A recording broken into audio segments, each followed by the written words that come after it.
Welcome to the GameChanger 00100 show. I'm your host, GameChanger. Okay, and today we are going to do this whole Pookie Ray Ray educated lame thing.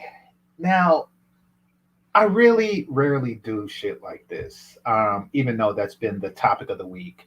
Just like we always have these topics here in the Manosphere that just goes for whatever reason on for a couple weeks. Then we move on to the next thing until we get ready to come back to this thing again. This shit is getting so redundant and annoying, and it's literally giving me a headache. I'm gonna be honest with you. Um, so right now the topic is the educated lane Pookie Ray Ray thing.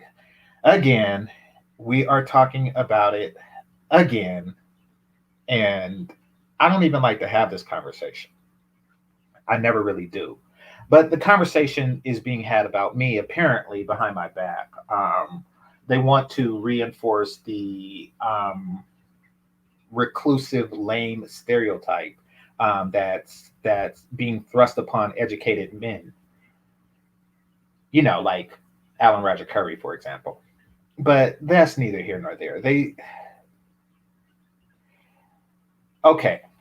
Apparently, what's going on is that people are choosing a side. I don't necessarily consider myself an educated lame because both of those words are problematic. Because when people say educated, they generally mean college educated, but you can have any level of education and be considered educated. A person who learns arithmetic can call him or herself educated. So it's really just a fucked up term, and it really doesn't matter, especially since a good tradesman can out earn a person with a degree. So doesn't matter in the long and short of things. But it does matter to the people who wish to self-identify as Pookie Ray Ray. It does. It's extremely important to them. Now, the tension between the two groups, where it seems like people pick a side and you're on this side, you're on this side. Now let's attack each other. Well, yeah, Marco, I can see that you're. It's ridiculous, and that's what is going on. But it's another division that's created for no damn reason, and it is getting on my fucking nerves. I kid you not. So, fair use. I want y'all to listen to this clip. This is from the, I believe, 1988 film, Spike Lee film, um, not Do the Right Thing, School Days. And this is when a group of educating young men come across a group of people who identify themselves as niggas. But I'm going to go a little bit deeper, and this will give people time to come in. I'm going to go a little bit deeper and see what caused this altercation. Now, the educated or the educating young men are in Kentucky Fried Chicken. The educating young man is led by Lawrence Fishburne, while the uneducated group of men is led by Samuel L. Jackson, a young Lawrence Fishburne and a young Samuel L. Jackson. Fair use. Here we go.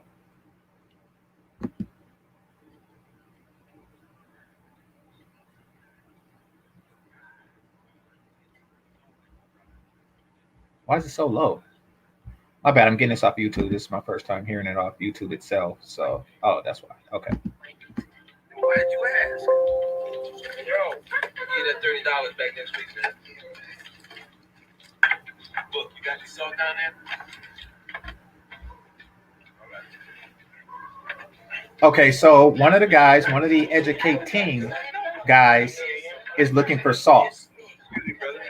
Now, throughout the whole Kentucky Fried Chicken, there was no salt except at the table of the guys who are not educated. Borrow the salt from y'all?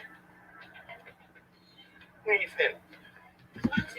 And Samuel L. Jackson says, we ain't finished. So when do you think you'll be finished? What time it is? So he said The young man said, "When do you think you'll be finished?" And to which he said, "What time it is?" And all of the uneducated men just got a good laugh at it. Later for them, man. I ain't thinking about this sucker. I'm starting no shit, alright? Just let it go. Over here. What? What do you want, man? Do you boys go to mission? Yeah. Is it true what they say about mission men?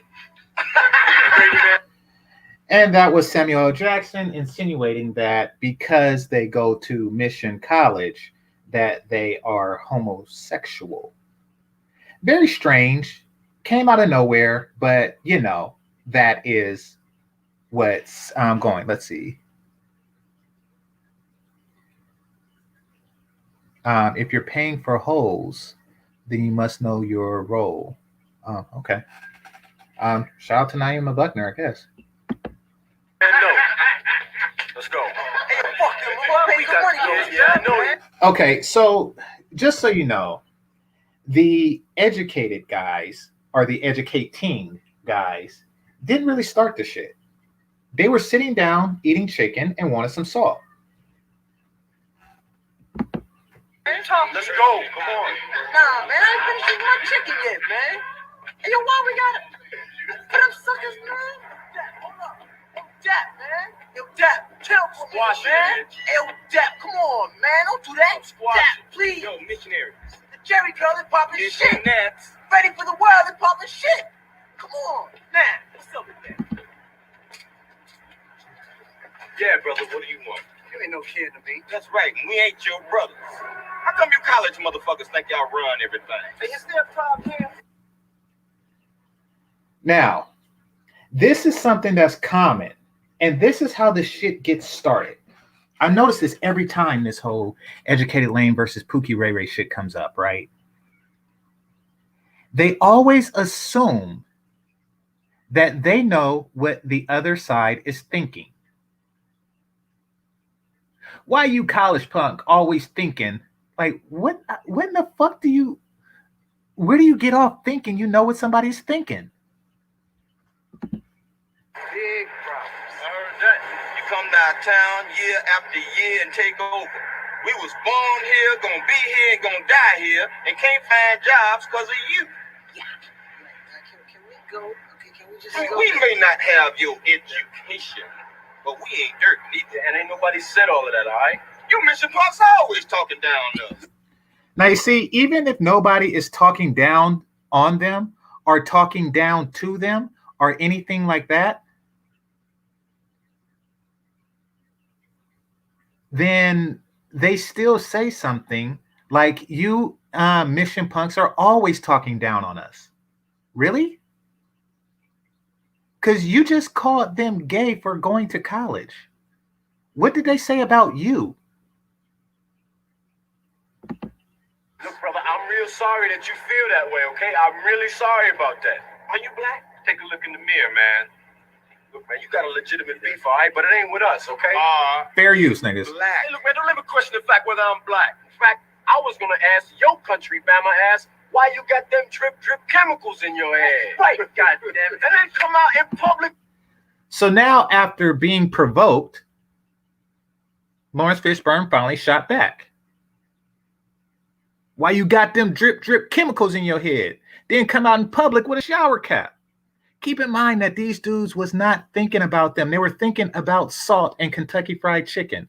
And then these niggas, oh God, it's a fucking headache. All right.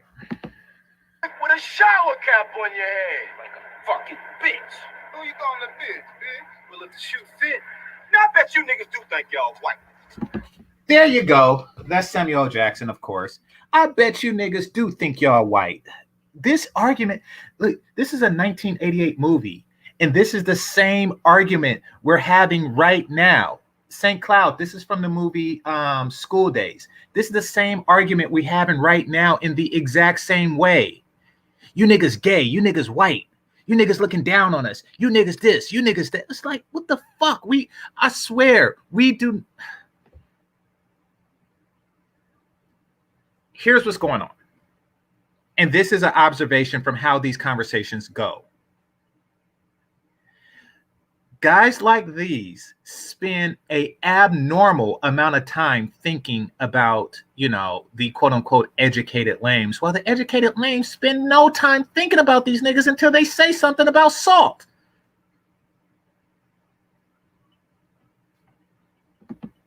College don't mean shit. Oh, college don't mean shit. This is the same argument. This is the same. They just got finished saying that shit. They just got finished saying that shit. Y'all niggas, and you gonna be niggas forever, just like us. Niggas.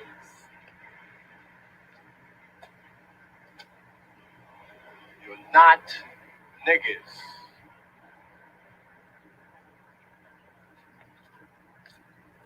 That was Lawrence Fishburne's character. He's the leader of the, educating black men. I don't actually know why he said you're not niggas.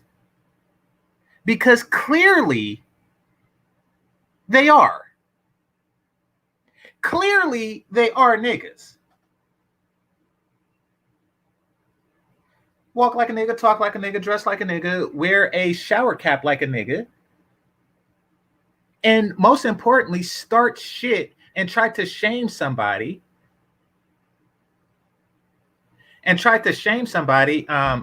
What's this? Well, it ain't so, because neither of us are macking, clean or dirty. So yeah, there's that. So what did I want to say? But see, what made them niggas is the salt thing.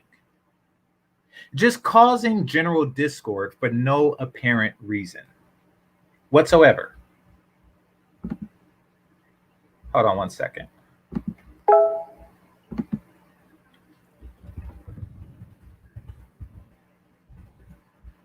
All right.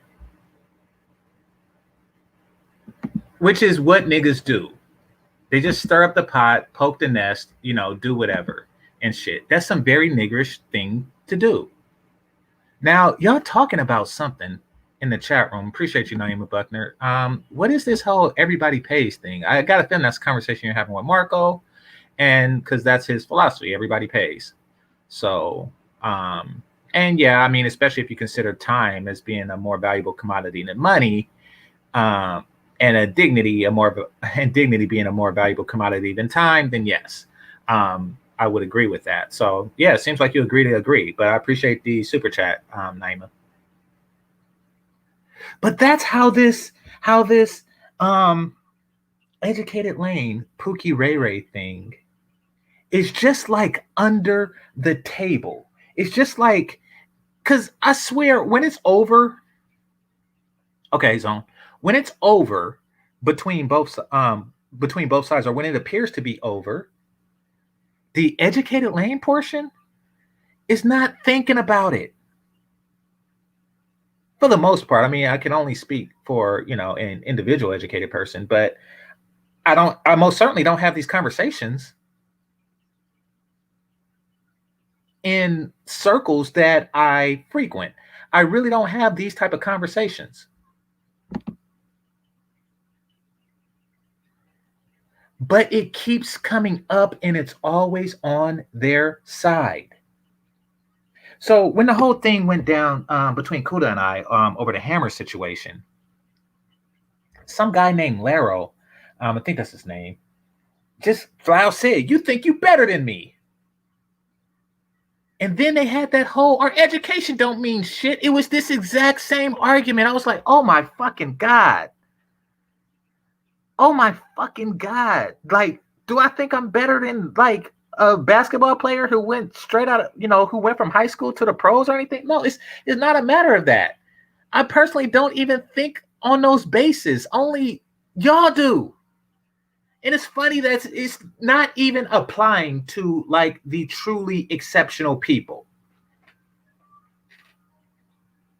Like, how come shit like that don't apply to? It's very bizarre, but I don't think too much into it, and I'm gonna explain why. Because you could really go a little crazy if you, and I'm gonna show you how you go crazy doing this, you know.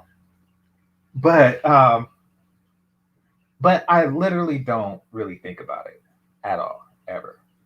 Um, for one, because there is perception and then there is reality. Now, the perception is that one side is getting all the pussy and the other side is getting none of the pussy.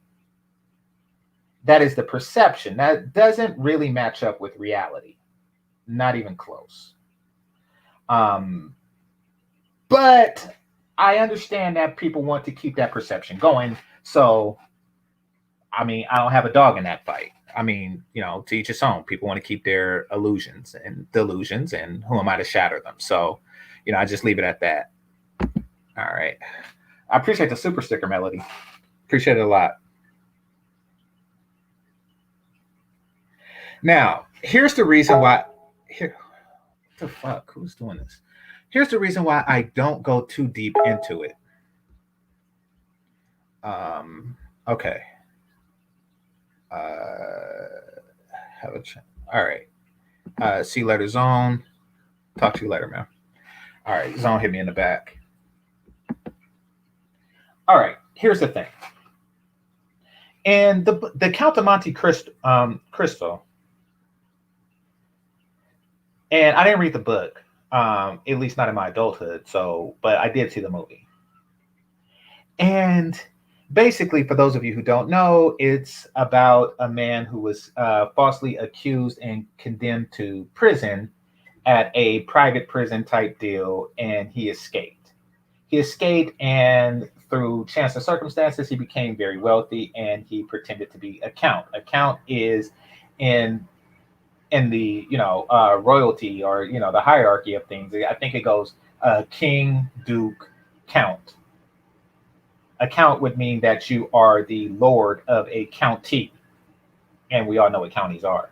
So this guy was a count, or he at least bought the appearance of a count, and he got revenge. The whole story was about his revenge on the person that falsely condemned him anyway, and it basically came to a duel. The other guy realized that he couldn't win, and he was about to leave with no money, no anything, and he went back to challenge the guy once again, and he said, and I quote, "I cannot live in a world where you have everything and I have nothing." Now you see, just like this whole educated lane Pookie Ray Ray thing, Desmond Montez, I think his name is, he wasn't thinking about the difference between aristocrats and commoners, peasants and nobles. He wasn't thinking about that. But for whatever reason, this noble guy was thinking about it like every day of his life. He just couldn't be happy knowing that a peasant was happy. It wasn't registering in to him. And so seeing that and understanding it, it's like that is exactly how these types see it. They just can't understand that there exists ELs, or whatever you want to call them. It really don't matter, because at the end of the day, everybody's an individual with their own individual problems. But that there exists people who are completely happy being what they are, that are not trying to emulate them, but instead trying to create and sustain happiness with whatever it is that they are. They can't stand that. Just like he could not stand that Desmond Montez was happy being a peasant. He didn't have noble designs or desires.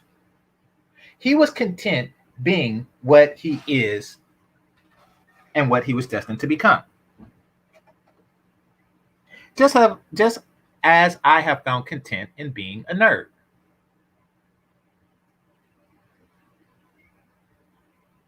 But according to some people, I shouldn't be content. I should be on a constant quest to be more Pookie-ish or more Pookie-esque or more Pookie-like, because I think that it's oh so cool. Because, these are the cool kids that sit at some type of imaginary table that I want to sit in. I've been to high school. You pretty much just sat wherever the fuck you wanted, but,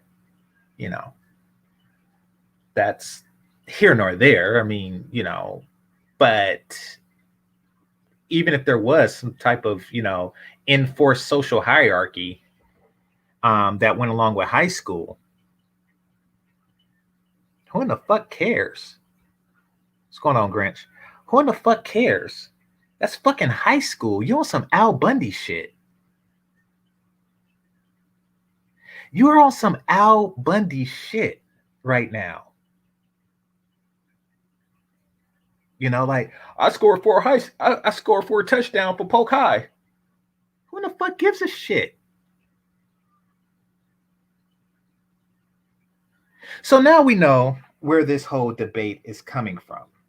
And for the life of me, I could not understand why I was getting so much heat out of nowhere from this segment of dudes. Like I'm literally got like a whole different mission and objective in this space that has nothing to do with these dudes unless they want to be helped by it. Truth of the matter.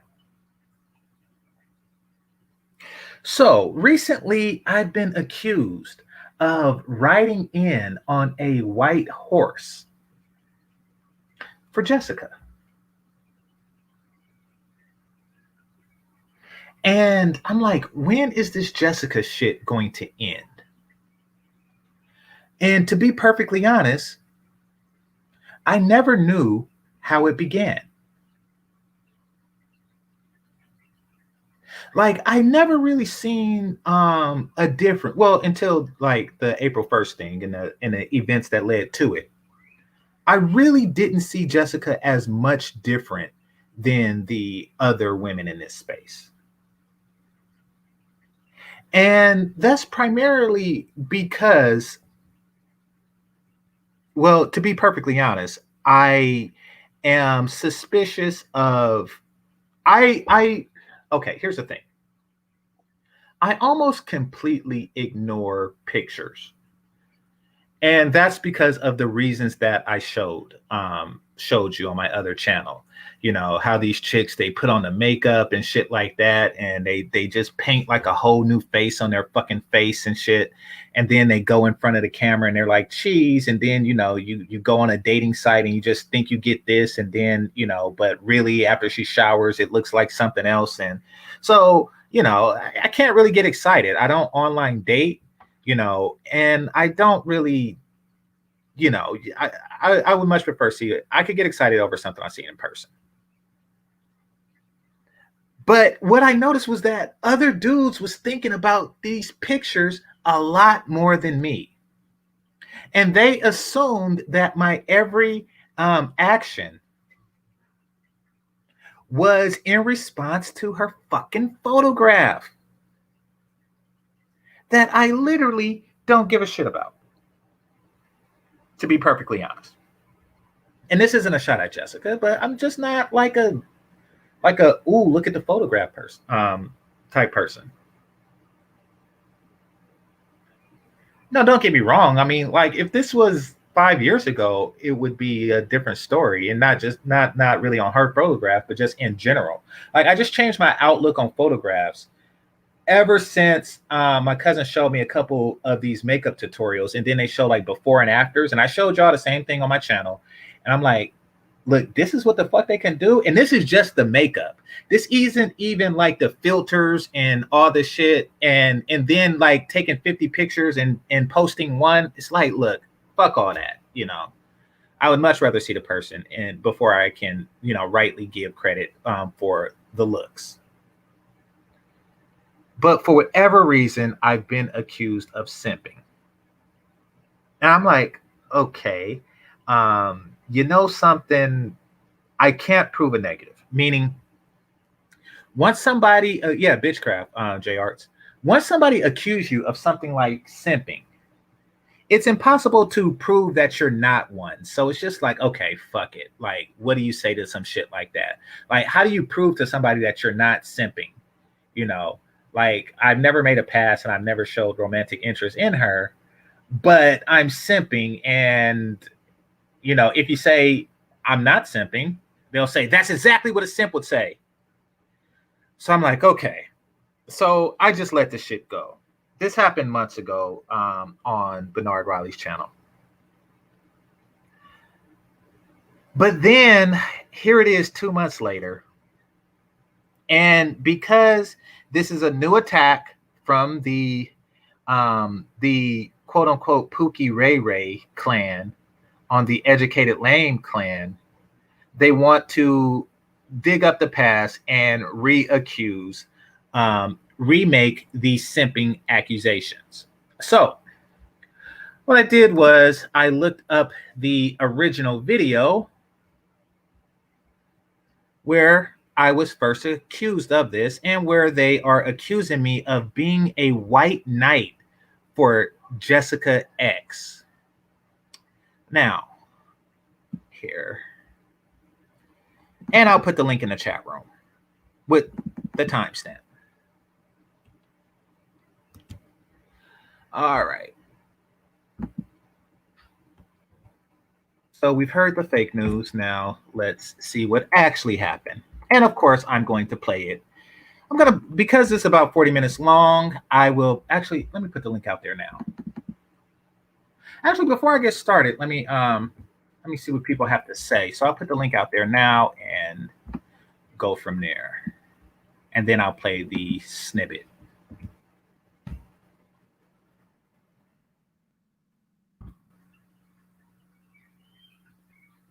All right, there's the link.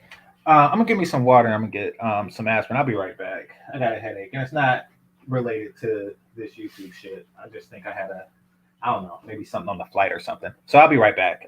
So feel free to hop on and I'll get you in when I get right back.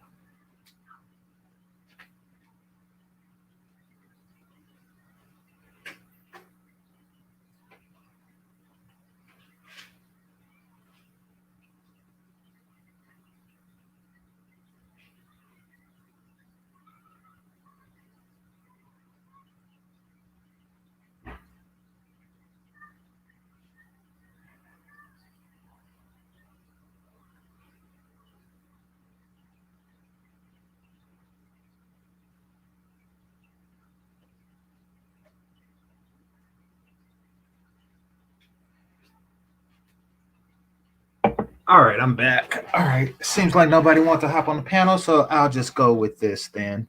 Here, let me play it at like 1.25.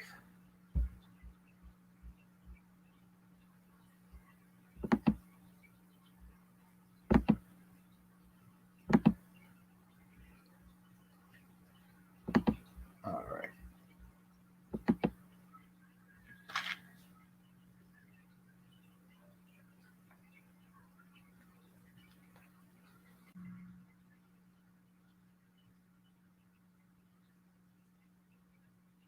Pissed about that shit. Because in the background, as I'm running listening, I'm like, you put this bitch on, and then she got to talking about you, man. She kind of shit on the brother a little bit.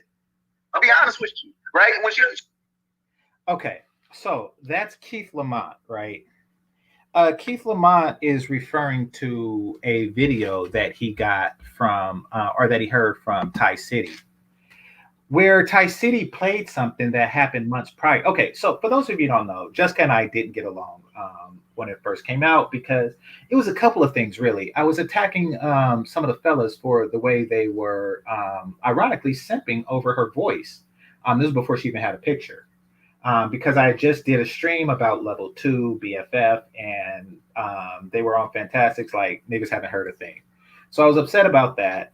And then I seen her maybe like the next couple days and she was talking about, you know, yes, these guys, they were looking into my letterbox and, you know, looking at my my goodies and my knickers and blah blah blah, and I just can't keep these guys. I'm paraphrasing, but that's how the conversation sounded to me. So I got on. I was saying she was humble bragging. So that got us off at a very bad foot. And what happened was later when we were on the panel, she asked that I hit on her. I'm like, no, I'm not gonna hit on you, and blah blah blah. And it was clipped, and then months later, Ty City played it like it happened yesterday. So Keith Lamont is like, damn, you was just being nice to her, and she said this shit.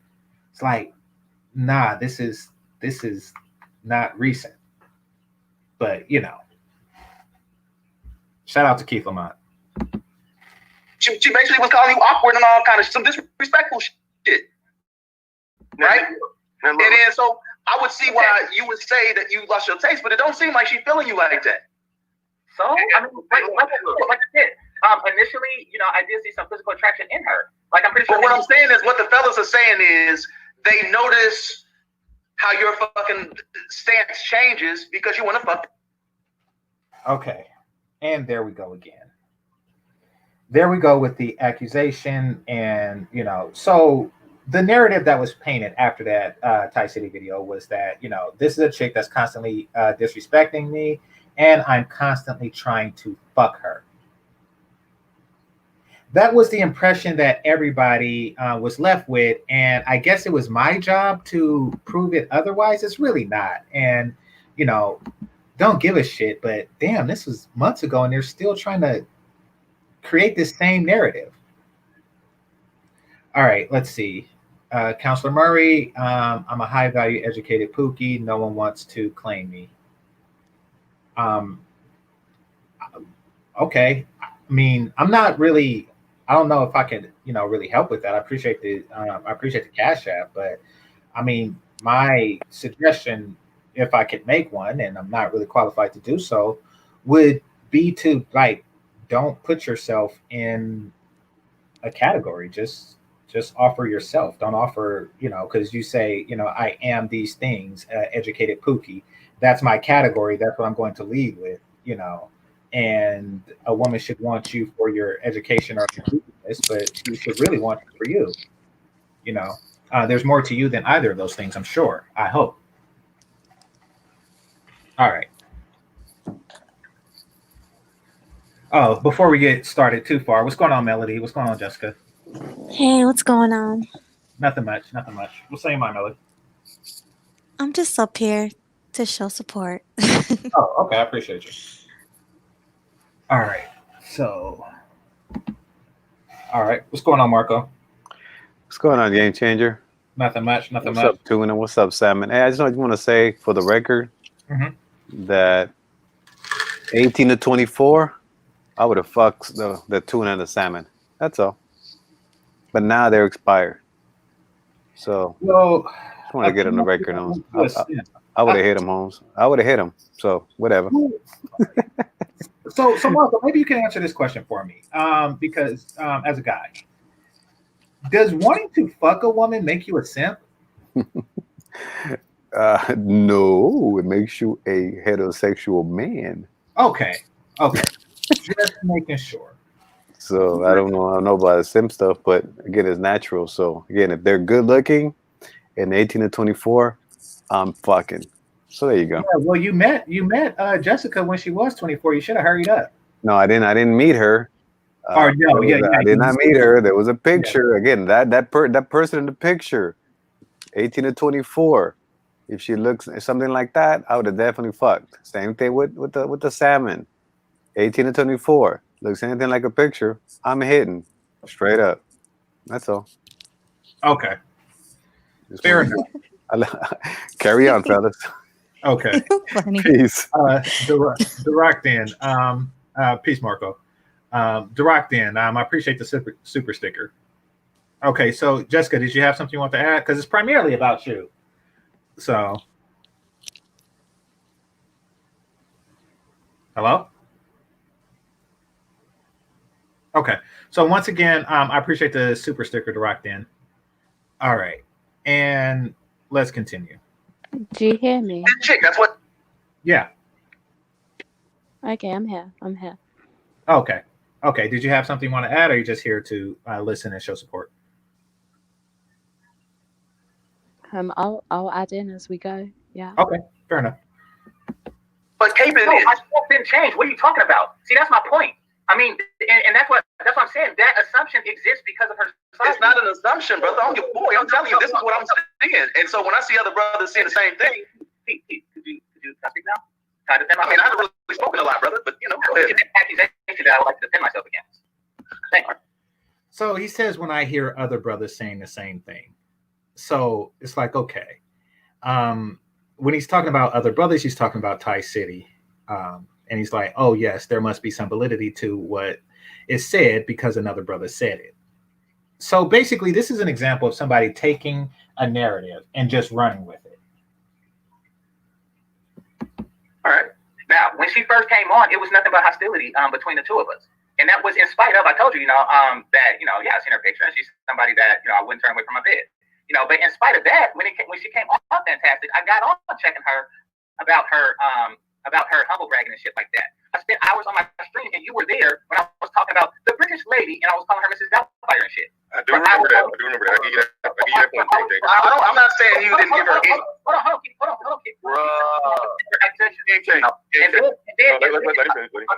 I mean, I only got like 6 more minutes. All right, so let me use a couple of them, okay? Because you made an accusation. And then after that, after all that, British lady and Mrs. Doubtfire and Siri and talking about her for hours, she retaliated by calling me awkward. That was in the beginning. We started off on a very hostile foot. It wasn't until I did the panel on the chicks from Africa going to India and she came on the thing and admitted that she was wrong. Then I was like, okay, this is a chick that can admit that she's wrong. Very few chicks are capable of doing that. Period. You saw what you wanted to see because you want to fuck her, man.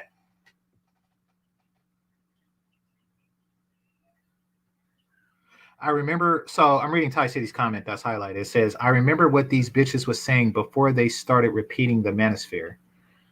Okay. Hey, okay. Negro explaining, hold on. Negro explaining aside. Number one, let me address.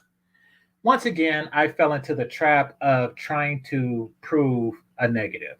The accusation of a simp was being made. And once again, once somebody says that something happens and puts the burden on you to prove that it didn't, trust me, that's a very difficult place to be in. It's better to just avoid that because it's retarded. One little piece of business. That GameChanger, a little incident happened with us. And I'm going to be honest, if that wasn't you that did that and you know what I'm talking about, my bad. Because I do like you, GameChanger. I like you as a person. You feel what I'm saying? I do. I honestly do. You're a funny dude sometimes. You feel me? So he's talking about when he was on my channel and I guess he was blacked or something, but somebody in the chat room did it, but I didn't even see him in the black thing. So I don't know, just some weird thing happened. I think that's what it is. But I know what this is, fam. And just the fact that you were going this hard in the fucking paint, man. Like, if you want to smash her, just please, just do it. Okay. This is where the conversation gets very weird. And the people in the chat room, I'm a little shocked that I would even have to bring something like this up because I wasn't going hard in the paint to like defend Jessica's virtues or some shit like that. I was going hard in the paint to defend myself against the accusation of being a simp. Like anybody would. Just the fact that y'all going hard in the paint to prove it true really says something more about the mindset that was going on there. But, because they're like, you're a simp, you act different because of her. You're doing this because of her. She called you this and you want to fucking, these are all accusations at me. But right now he's saying just because you're going this hard in the paint, as if I'm doing it for her is bizarre. It's very bizarre. And to those of you who can't really see what's going on, it would be a lose-lose. Like for those of you who get confused in situations like this, it would seem like a lose-lose because if I did nothing at all, then the simp narrative would just be the one that's standing. And if I did something, I'm actually That's more simping. Like, no, it's defending myself. I'm a simp for defending myself against the accusation of being a simp. It's that's what happened. Very weird, but you know, that's where this is coming from.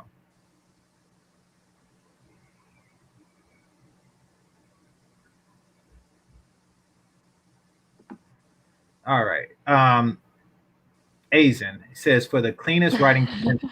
Okay. I appreciate the yeah. No, I wasn't talking to you. I was talking about the, what we was hearing just now. By the way, I'll put the link out there again. This is the Bernard Riley show. This was May 29th.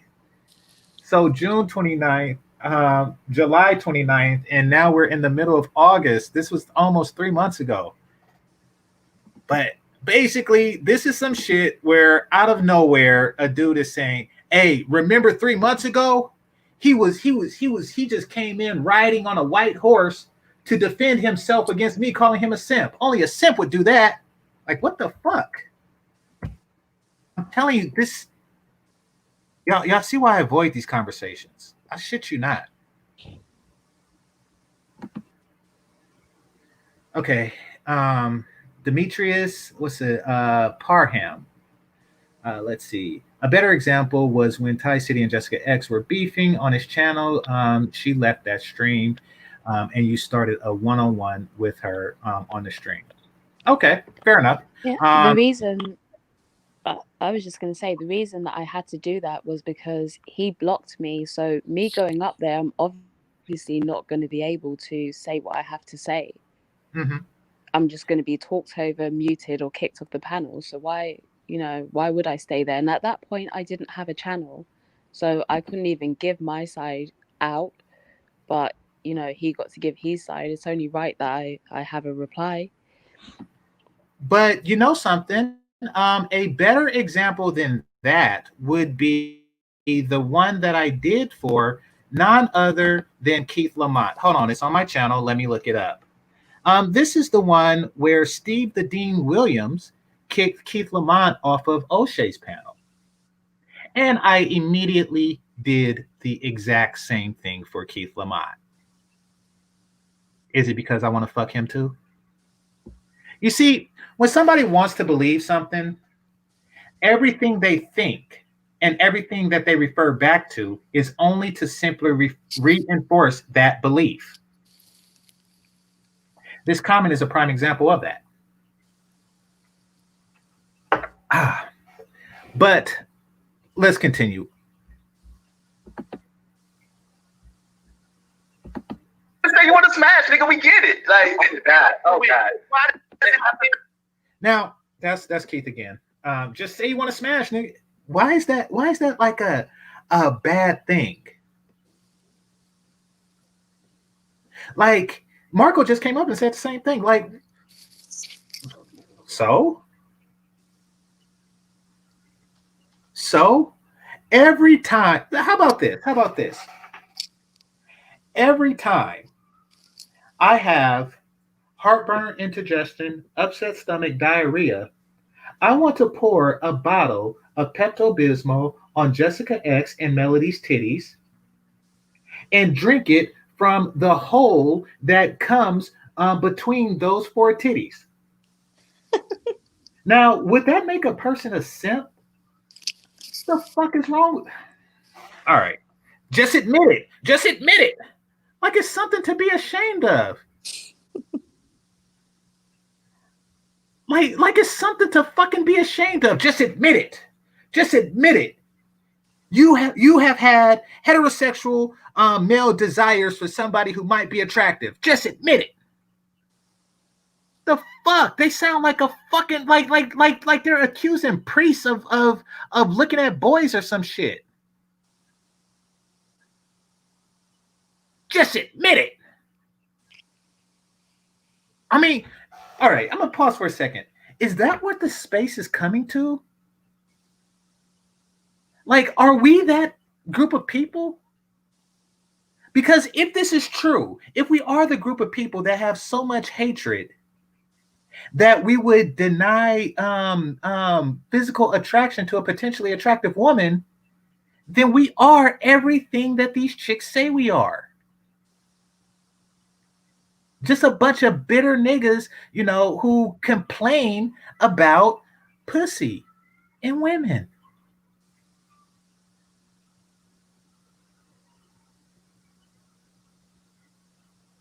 I mean, is that what we are? Are we just a bunch of angry guys yelling into a microphone? Calling women strags for head of the vagina? Like, is that us? That's not what I signed up for.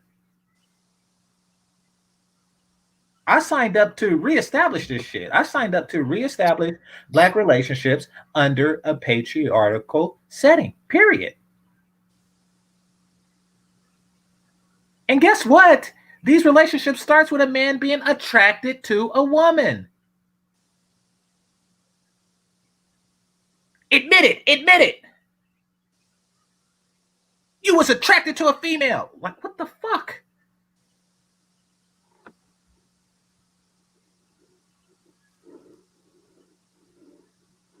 All right, now let's continue. That's the problem with dudes. Like, I mean, y'all don't see any value in a person besides a desire to smash. That's not no. Hold on. When I came up here on Bernard's shit, all right, Merlin. It was because Bernard was playing some stuff about her content that he didn't see. That's it. This was about the content. It wasn't about the desire to smash. You know what? I'll be 100 with you, GameChanger. Because we all have internal thoughts, right? I never shared this. And I hate to say this because I like you. Like, you might do. Like, I still will listen to your content. You might do. But before the Jessica X I even known about her, I would listen to some content, and in my mind, I'd be like, damn, that was just some simp shit. And then you would bring out the scroll. So you would confuse me because, like, you'd be on it, but then I have no idea what he's talking about there. I mean, Keith, if you're out there, maybe you could come on and explain. But, simp is such a subjective thing that anybody can be it and nobody can be it. So, here's what it is. All right. he would like say do some simple shit, and so I'll be like, so honestly, like it's not shocking to me, but I still like you. I don't think. See, there's some people I just don't like because I think they're flat out liars and they're just disingenuous. I don't think you're disingenuous, right? I think I'm just giving you my opinion on what you see. But there were before Jessica X, there were some things you were doing. I'd be like, damn, he's on some simple shit. So this doesn't surprise me. Let's do this, Keith. Give us your definition of simp, please. Oh, definition of simp. It's basically a man that chops his own penis off to try to have a shot with a woman he don't have a shot with. Mm-hmm. Jessica, have I ever chopped my penis off? To your knowledge. No. Melody, to your knowledge, have I ever chopped my penis off? Have I ever chopped my penis off to like be with either of you? The penis No. version of Mozart. Is it Mozart that cut his ear off? No, Yeah, you never. Yeah, cut it. Yeah, like, and like, did I mail it to England like packed in salt and like, here's my penis, you know? And I said it in a high pitched voice because I no longer had it. Like, what the fuck? Where is this? I swear, like this is just coming out of nowhere, and I was hoping that like people would have seen through it, like when it first happened months ago. But apparently, I have to actually. Oh, it's Van Gogh. I have to actually re-explain Oh, that's it. it. Van Gogh. My bad. Yeah. I have to re-explain it. It's like, what the fuck? This is, you know. But apparently, they're more focused on your looks than I am, or your avatars. Both of your avatars. Like in this video, they made more comments about that than I ever did.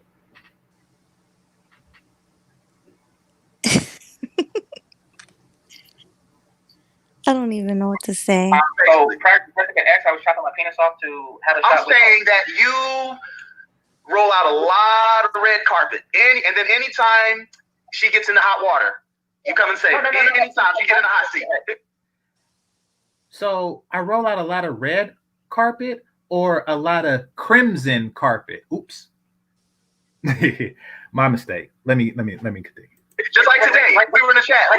Somebody brought Jessica X up, and like Candyman, you appeared. Mm-hmm. Well, I'm not saying you're right or wrong. I'm just saying this is observation. Yeah, no. You ain't never saved me in a conversation. Yes, I did all the time. You have never. Okay, now I gotta look up the link. You have never saved me in a conversation. Hold on, one moment, because this is. Let me look it up on my channel so we can get to the bottom of that one.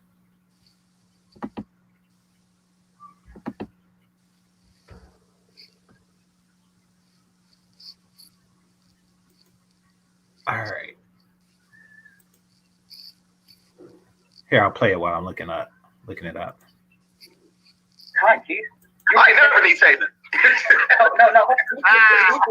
Talking about. Can't nobody save me like I can save a nigga. I ain't never asked for no help ever. Okay, well, you didn't ask me, but hold on. Now, keep in mind that Jessica didn't ask for help in this endeavor either. But this was me protecting myself from being called a simp, not me protecting Jessica. This has gone to a very strange place. And Keith, you my dude, so I'll just write this off as potential drunkenness. Right quick. Let GameChanger respond to Keith. I was on my panel, and I don't back you up all the time. You know, let's not play that. No, I'm saying you are Mr. Let Her Talk. All right, go ahead. Go ahead, GameChanger. I mean, not GameChanger. Angry Man, go ahead. Yeah. Okay, so let me go ahead and clarify something before I go into this respect to the host. Look, this ain't me beefing. I told y'all I'm done beefing. I'm done trying to pull motherfuckers' coattails. But I got. Hey, guess what? He was done beefing. Ha! May 29th, people. He was done beefing then.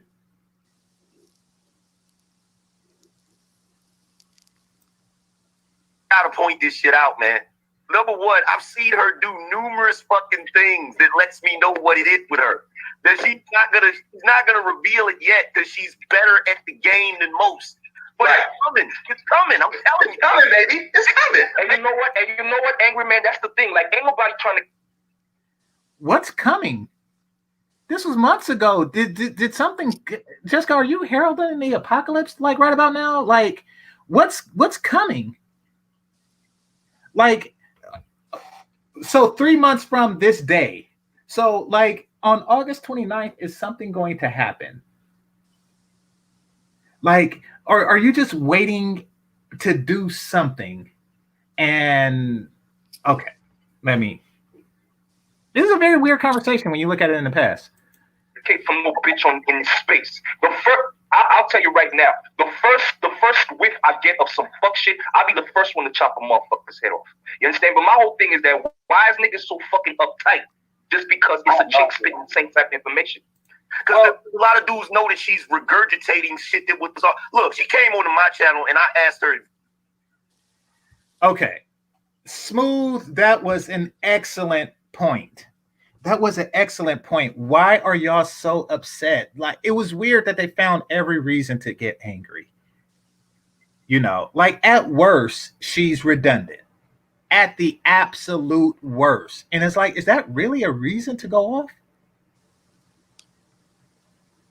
Is that really a reason to go off that somebody might be redundant? Like, how many redundant dudes are on this channel? Shit, how many times have I said penis? Sandwich. Like, what the fuck? Who in the fuck is not redundant? We spend hours talking about this shit. Of course, just the topics alone is going to get redundant. It's just like the subject matter is. And that's partially why people are anxious to start new beefs. It's just to break the redundancy.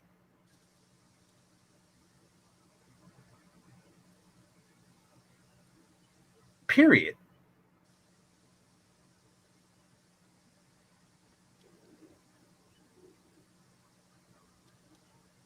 Very pertinent question. And she was not able to answer that question, man.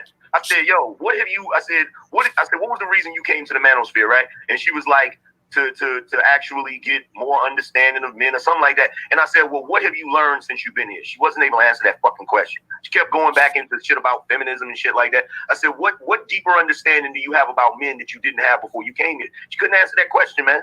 That was one thing. That was one issue. Then I said, yo, I feel like you catfishing cats because you know if you got a picture that look a certain way, dudes are they're gonna give you more consideration.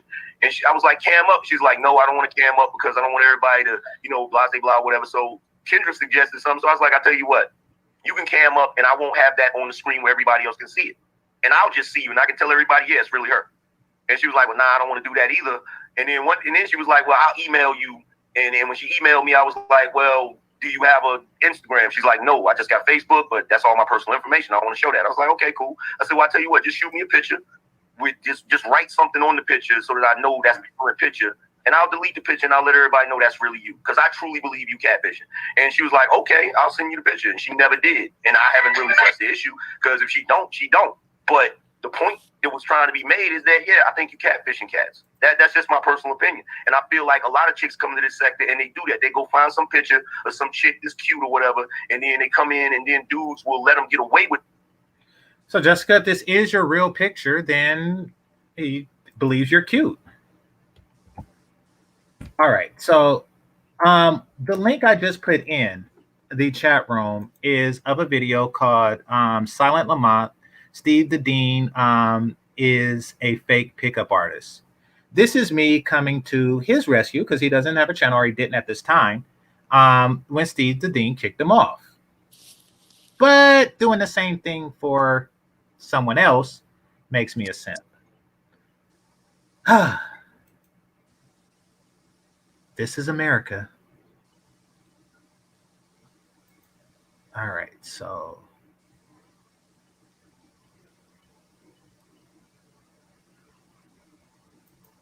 certain shit because they look a certain way. Like, but Amen, the thing is that what does a picture take away from the information that she's giving them? Smooth, I have to say, you be killing it. You be killing it. You be having the right question at the right time, which should be on everybody's head. Because it's like, even if Jessica is a fat woman from Alabama, like, her talking points are solid. Like, the things that she say are true. I've realized that. Tommy Sotomayor realized that. And even Angry Man realized that eventually. Just like I realized it eventually.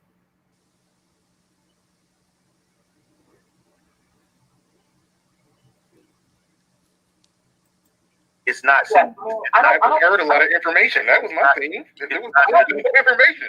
She's not dropping nothing. She's not dropping nothing that nobody hasn't said before. And in addition to that, it's not about the picture. Has nothing to do with her information. The picture has to do with whether or not she's being genuine. You feel what I'm saying? That's what that has to do with. You feel what I'm saying? Because it's different for us dudes. It's different for us guys. Because nobody here is gonna be able to have a certain picture, and then that's gonna make other dudes give him more consideration. If a dude comes into the space, he has to be about his business. He has to actually be talking about something for real. Like, I don't know what the fuck Zero look like. Everything that comes out of Zero mouth got me like, yeah, I'm rocking with Zero. Yeah. His mouth. But when a woman comes in here and it ain't nothing really coming out of her mouth that's that significant, but picture, sexy boy. So, Jessica, have you been on Bernard's show since then? Yeah. Did you say something significant? I hope so. Me and Bernard are cool now, though. So, all these people are now cool with you. They see in you the same thing I seen in you. I just seen it first, or Fantastic seen it first. I seen it before they did, but yet I'm still a simp. It's weird. It's weird as fuck. You know, everybody, and everybody roll out the red carpet. I'm like, hold on, like she hasn't said anything. Oh man, it's everybody. So that was nothing. That was if the picture looks good, Bernard, and the voice is cute, every dude on the panel is folded up. Every dude is falling. Okay, so Bernard, you heard how I reacted. I had the same reaction to her initial appearance. I give you that all day. I do remember that screen. I remember saying to myself, GameChanger holding it down when it comes to her. I saw a lot of dudes going crazy in the chat, but GameChanger was giving the proper. Y'all remember you and Keith? Y'all was both giving the proper criticism and analysis of the words that was coming out of her mouth, and y'all didn't care how And she we looked. still continue to do that. I through my computer on that. Exactly. So thoroughly, I did that. You know, so I felt the same way that that y'all felt until she said something. You see, y'all talking about like, you know, oh, I don't, you know, because she's not saying nothing, you know, and I felt the same way. I was like, Mrs. Doubtfire, Bridget Slade, all kind of shit, you know, bitch with the pinky out in the T. I was saying all kind of shit, and then she said something. I was like, okay, she made a poignant statement, you know, period, on my panel. Then, you know, then that's it, you know. Now that's the same thing that eventually happened to both Bernard and AM. I had nothing to do with her pictures or anything like that. She actually brought substance. Now, not everybody heard it. It was on the panel where I was reviewing the prostitutes that went to Africa. The African prostitutes that went to Africa or she went to India to sell their pussy there. And, you know, so she hopped on the panel afterwards and she said, I'm like, okay, you know, she's actually bringing stuff, you know. I'm going to tell you, don't get me wrong, 90% of what she does is fluff. But, you know, every now and again, that 10% is it. But, you know, but, I mean, but hold on. So basically, I hold her, right quick, I hold her to the same standard that I do other chicks. I mean, it's not like Mela just brings, you know, some profound insight and wisdom to the shit, you know, but you know, we don't bulldog her. I mean, in fact, she just be doing it. Who doesn't? Everybody come at her. Every time I've ever talked to her, you know, making her as a putter. Okay. I hope that this is not that space, because right now it seems like the fellas were kind of proud that they were bulldogging a chick for being a chick or for not bringing something profound. So, okay. Calling her all types of shit and, you know, stuff. Okay. I've got to be in that whole war with faith. So my thing is, okay, so what does it take for somebody not to be labeled a simp or caping for a bitch in this space that is saying the things that we agree with? So if somebody saying shit. Hey, Smooth, if you out there, hop on, man, because you be making some like really legitimate points. Like, what does it take for a person to not be considered simping or caping? Oh, I get it. She has to be proven ugly as fuck. You see, if a chick is unattractive, then you can't be simping because she's unattractive.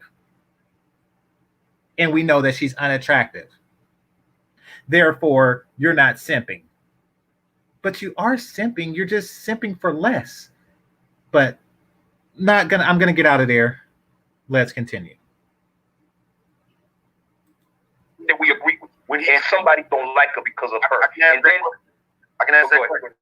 When he treats her with the same consideration that he treats the men in this sector, that's when. And just to piggyback Angry Man's point, when I open the panel up to anybody, and somebody come up here, a dude, and he's talking, and I'm listening to what he's saying, and I'm like, this nigga ain't saying shit. I figure out a way to move the conversation past him, and then I, you know, take consideration of his last performance. When I open panels back up, and I got more than 6 people, he's gonna be the last one to get picked if he came up and wasn't really saying shit. Yeah. So when a guy can't come with it, he can't talk. He don't got the gravitas or just the ability to formulate an original thought and make a point and have a counter argument or something that makes some kind of sense. He don't last that long in this space. Eventually, just gonna be relegated to just a chat room, or if we just bullshit, okay, anybody come on up, then he probably can just come on. Eric's the first. I appreciate the $5. She said, peace to GC. That's me, the panel, and the chat. I appreciate you, brother.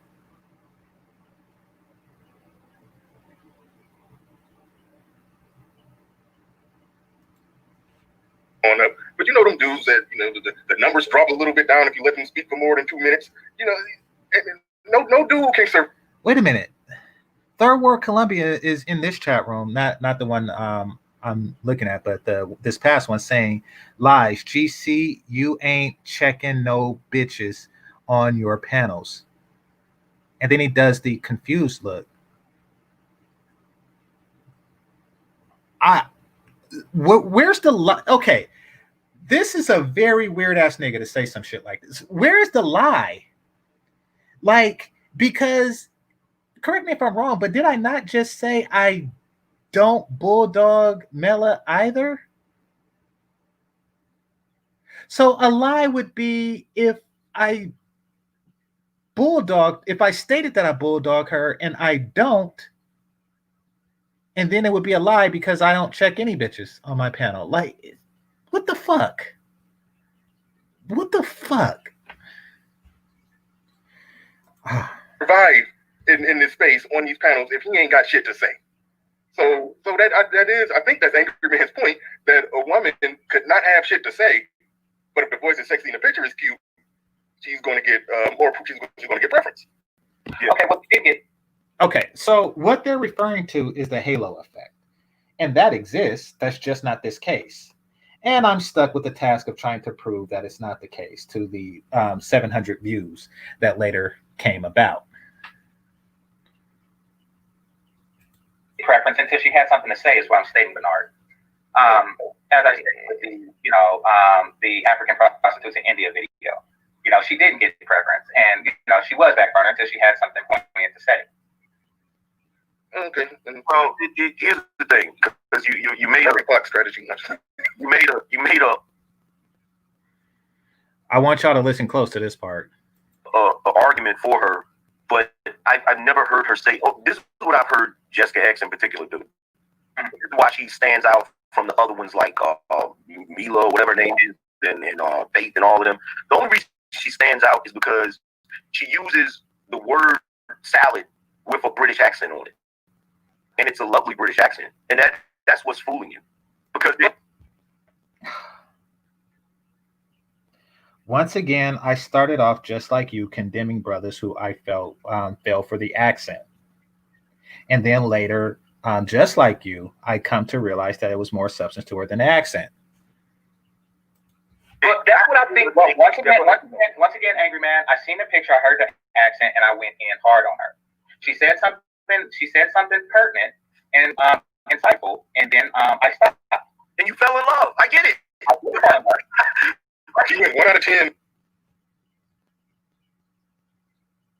Okay, here's the thing about the 1 out of 10. When it's coming from somebody that's new to the space, it is refreshing because it's not a regurgitation, it's a realization. Because this person hadn't heard it before. She just got here, which means that this is a conclusion that she came to on her fucking own.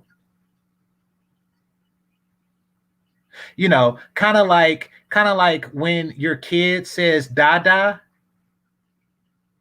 According to this logic, that kid would be regurgitating every other person you heard say dada before. Y'all see what that is? Yes, I don't say you're regurgitating somebody else, like if Jessica or Melody was to say something, I'm not going to say, oh, you regurgitating what Obsidian said 9 months ago, because they wasn't fucking here 9 months ago. Of course it's a regurgitation. It's new to them.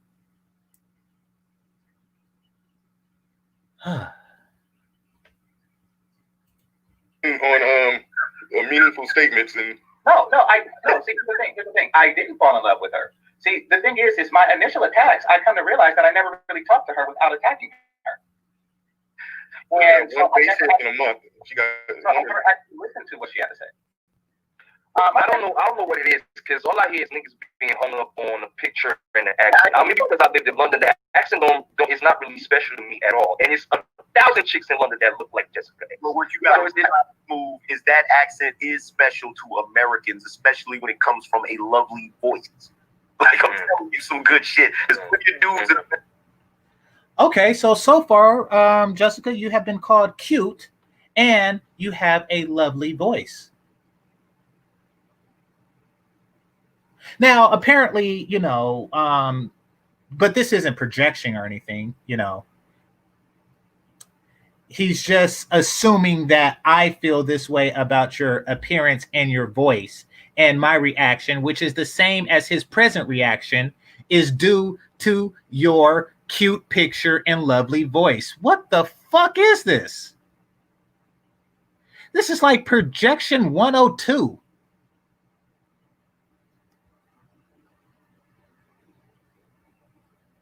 Projection 102. It's me, not you. Jesus Christ. Send me a picture of your cute, lovely voice. American that would say, "Oh, did you hear an accent or whatever?" And Americans, we kind of associate this sort of prestige to that type of accent and shit. That is true. That particular version of it. So here's the thing. Here's the thing. I get it. There's all beauty crap out there. You can be enamored by somebody's looks, and it can alter your judgment. So we mentally, psychologically, we develop countermeasures against this. Now, sometimes the countermeasures are too extreme to where we just downright hate the person for no reason. I'll give an example. Like sometimes, like if you come from excessively strict parents, you may develop countermeasures about being strict on your own kids, and as a result, you wind up spoiling them, or your kids don't have a lack of discipline. I think that what could be happening is that we have developed countermeasures against certain that we may have particular romantic thoughts about, and in order to do that, we just say go away, bitch, and this is me psychoanalyzing him like the best I could, and while being polite at the same time. But it seems like that's what he's doing. It's hating somebody to avoid loving them, which, I mean, I understand. I guess I'm not gonna like. Anyway. Oh God, this nigga. All right. I'm not talking about AM. I'm talking about somebody else. And then to say that you didn't fall into that category, that you didn't. That doesn't apply necessarily to me, because if I wanted Jessica X, I would shoot my shot. I don't give a fuck about that.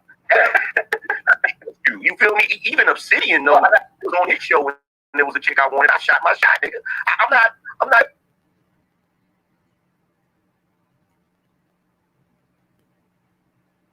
I'm not even going to I'm gonna just let that sink in.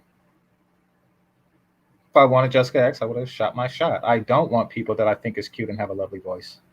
So, okay. All right. About that, but I'm not gonna let my dick or my desire or any of that shit compromise the integrity of what I'm talking about here. You feel what I'm saying? Like, that's what I mean. Like, how would it compromise?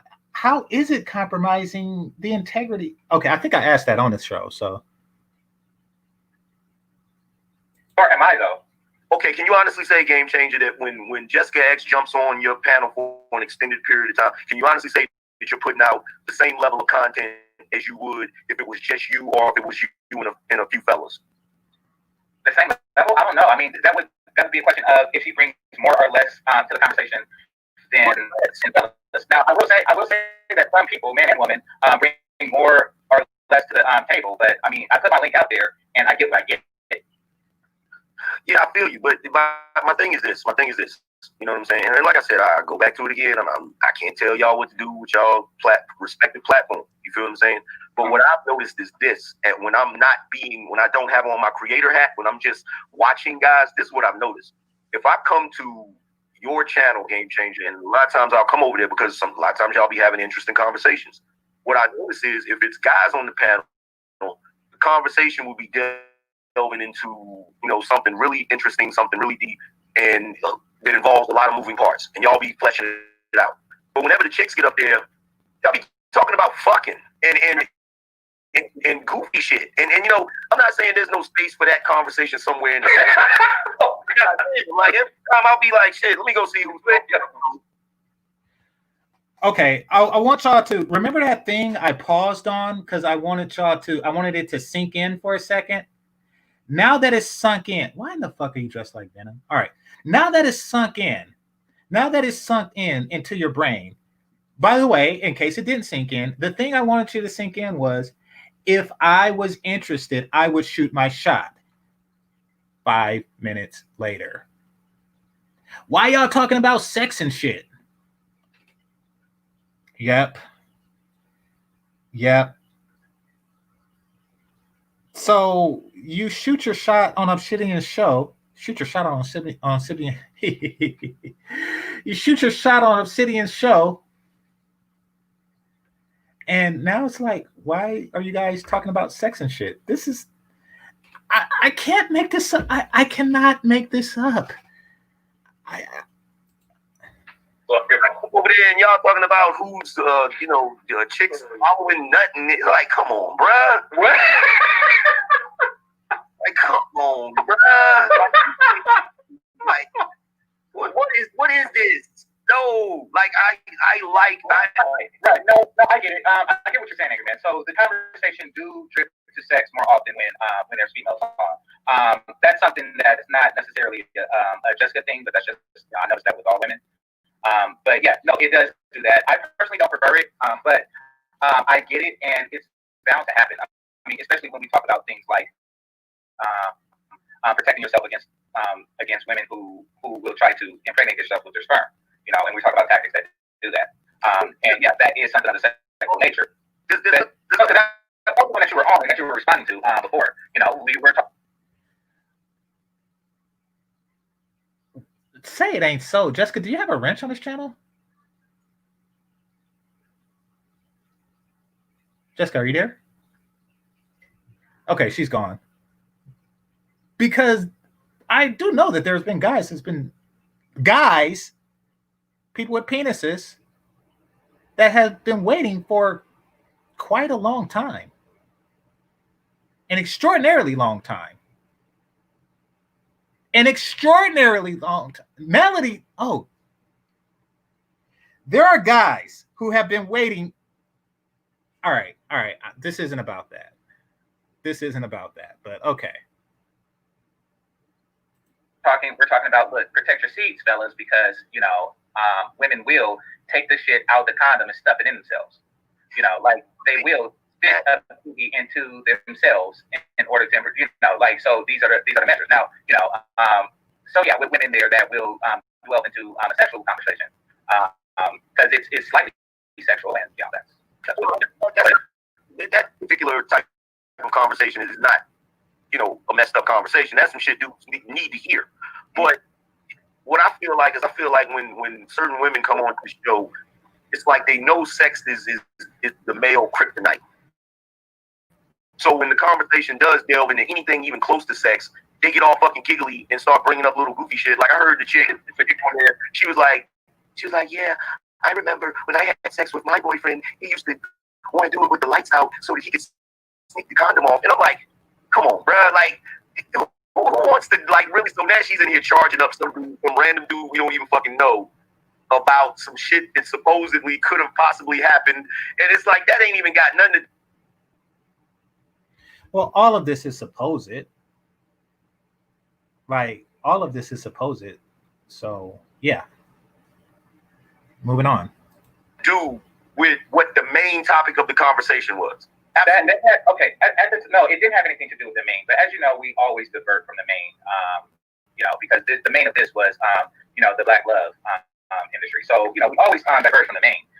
But that was part of the conversation at the time, because basically what she was saying was, we're talking about women sneaking sperm in order to impregnate herself. And she was just saying that in her instance, that a man was trying to, deviously impregnate her. Now, it may or may not be true, but I mean, wait a minute. You said the topic is about the black love in it. What? No, that's what the topic of this show was about. He was just pointing out that we're off topic now. So. Yeah, we're off topic now. The black. What is that? We have Obsidian versus the Black love industry is the topic of this show, but we're far from that topic now. I get it, but I get that it's the topic. What I'm asking you, I know it sounds like a dumb question, but what is the black love industry? What is that?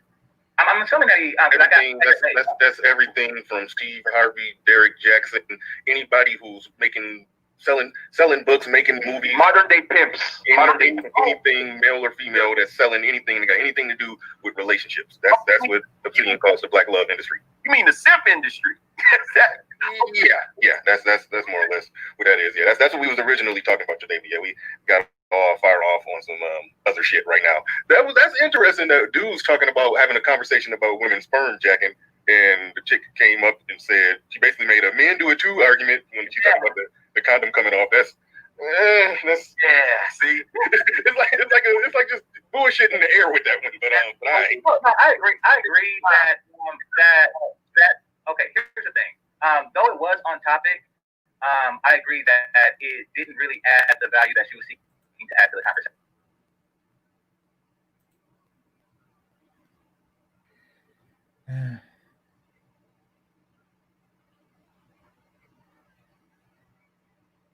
Yeah, don't even trip on it. I mean, this is gonna happen like had I stayed silent or not. So, you know, like he just can't like the fact that he's bringing shit up from months ago that didn't happen to him means that he's looking for something. Like, you know, sometimes people just gotta beef. Just ask Obsidian. Like, look, just every now and again, new beef has to be started. So, you know. And once again, this don't have to be a beef, but I know it's going to be, because the truth of the matter is I'm disproving the whole white horse narrative. That's it. So I think I played enough. Like, what is this, like 35 minutes of it? I'll play some more. But is any of this white horsing? So this is the actual conversation as it happened. Is any of this white horsing? Is any of this white horsing?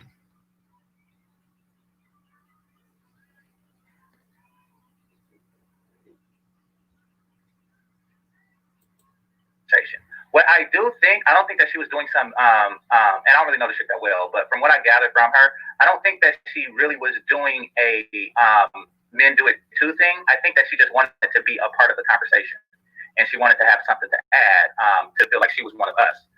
That's what I think it was more of. Anything. Now, I could be wrong. It depends on men do it too. Here's the thing. If that was a dude, but here's the thing though. If that was a dude like a Taz or a what's the other one's name? Twin, and he was to add something to the conversation, but it was counter. All right, he's stacking the deck now. Like, of course, I'm gonna say something when it's Taz. Like, you know, like, I mean, come on now. I don't know who Twin Man is, but I think he's in Taz's camp.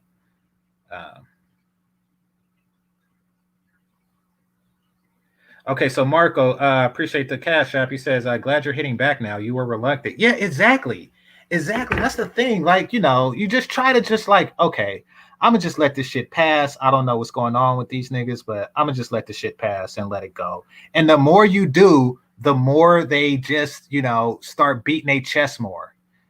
Like, it's like, oh, I'm just gonna beat my chest at GameChanger expense. I'm gonna keep doing it because he ain't doing nothing. I see this as an opportunity to fucking, you know, show my dyed beard. Like, so it's like, okay, you know, all right, you know, I mean, all right. And once again, this is me clearing my name. Like, this is me clearing my name. And yeah, Starscream, nobody's been taking more shots, you know. And keep in mind, all these shots came after April 1st. You know, all these shots came at, they're like, ooh, shit, vulnerability, it's blood in the water. Let me just shoot for no damn reason. But, you know,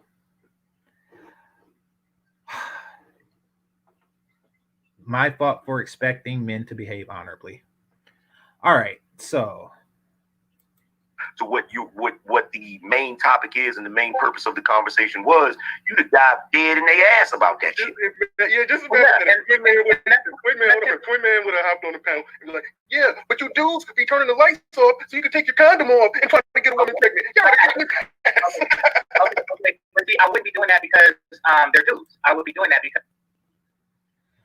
the Stovegate wasn't the same people, Starscreen. I understand their motive behind it. Now let's flip the switch. Let's just say if Cynthia G came on and said that, then she would get the same smoke. Or if let's see, if who else? If Chrissy came on and said that, or if Rashida Stroller came on and said that, they would get the same smoke. Wait, listen. Let me say this about those three women. See, and I don't want to use the word intellectual because that would be a bit of a stretch. But for lack of a better phrase, you view those women as adversaries and somebody that's going to come with an argument. I view adversarial women as adversaries. You think? The chicks that are coming on your panel, you don't view them that way. You view them as adversaries, Angry Man. You view them as harmless. And that's why you don't give them the same smoke that you would give a Cynthia G or a Basically, when you break down what was just said, he's saying that I should treat all women as adversaries. You don't give Jessica X and Melody the same smoke that you give Cynthia G and Chrissy because they're adversaries. Yeah. I treat adversaries different than I treat non-adversaries. Should I treat them all the same? Should I treat them both the same? Should I say, Melody, you're a baby mama with a wig on. And she's neither? Yeah, exactly, Mom. Like what the fuck?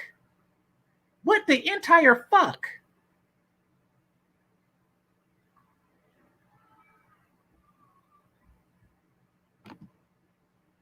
I'm going to keep this one up.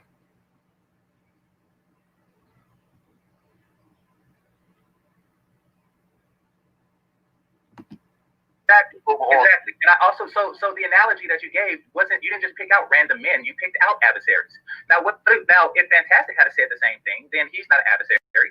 So it would be the same response. See, you try to make it into a man-woman thing, really it's the adversary, non-adversary thing. You would still no, see, I see what you're doing, GameChanger. You're clever. I'll give you that. You're clever. But here's the problem with that. Okay. If Fantastic said that, which he never would, but if he said that, you would have still had an issue with it. You wouldn't have let it fly by. You wouldn't have let that shit. That shit was like water off a duck's back. You wouldn't have let that happen. Yeah, Fantastic would have been required to substantiate that claim. Exactly. You would have had not necessarily. Now, both Jessica and Melanie and I have had differences, and it required substantiations. Like every time. So, Sister George, you were there when Jessica was like, the whole bad boy thing, and so yeah, it always does. It's not that type of party. It's adversaries versus non-adversary, and she's not one of those.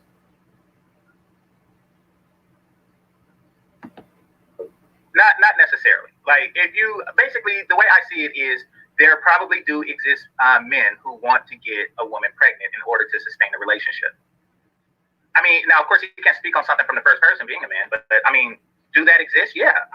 Is it something that we're talking about now? No. And I would simply move the conversation along like I did.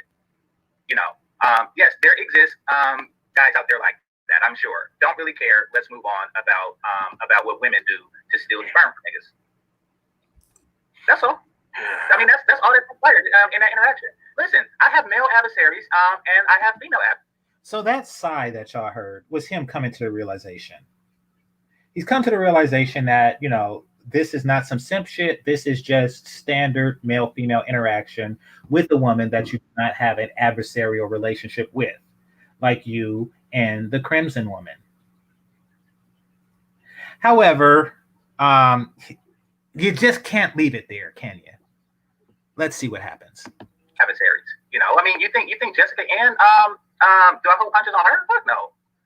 Or Faith or Didi or Cynthia G or you know what? Here's the thing.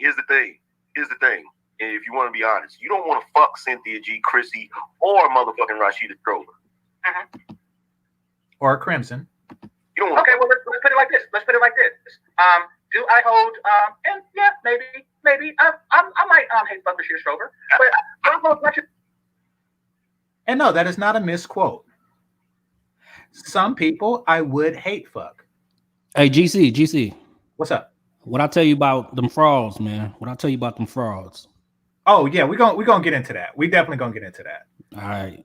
Now, I want y'all to take a look at the screen though.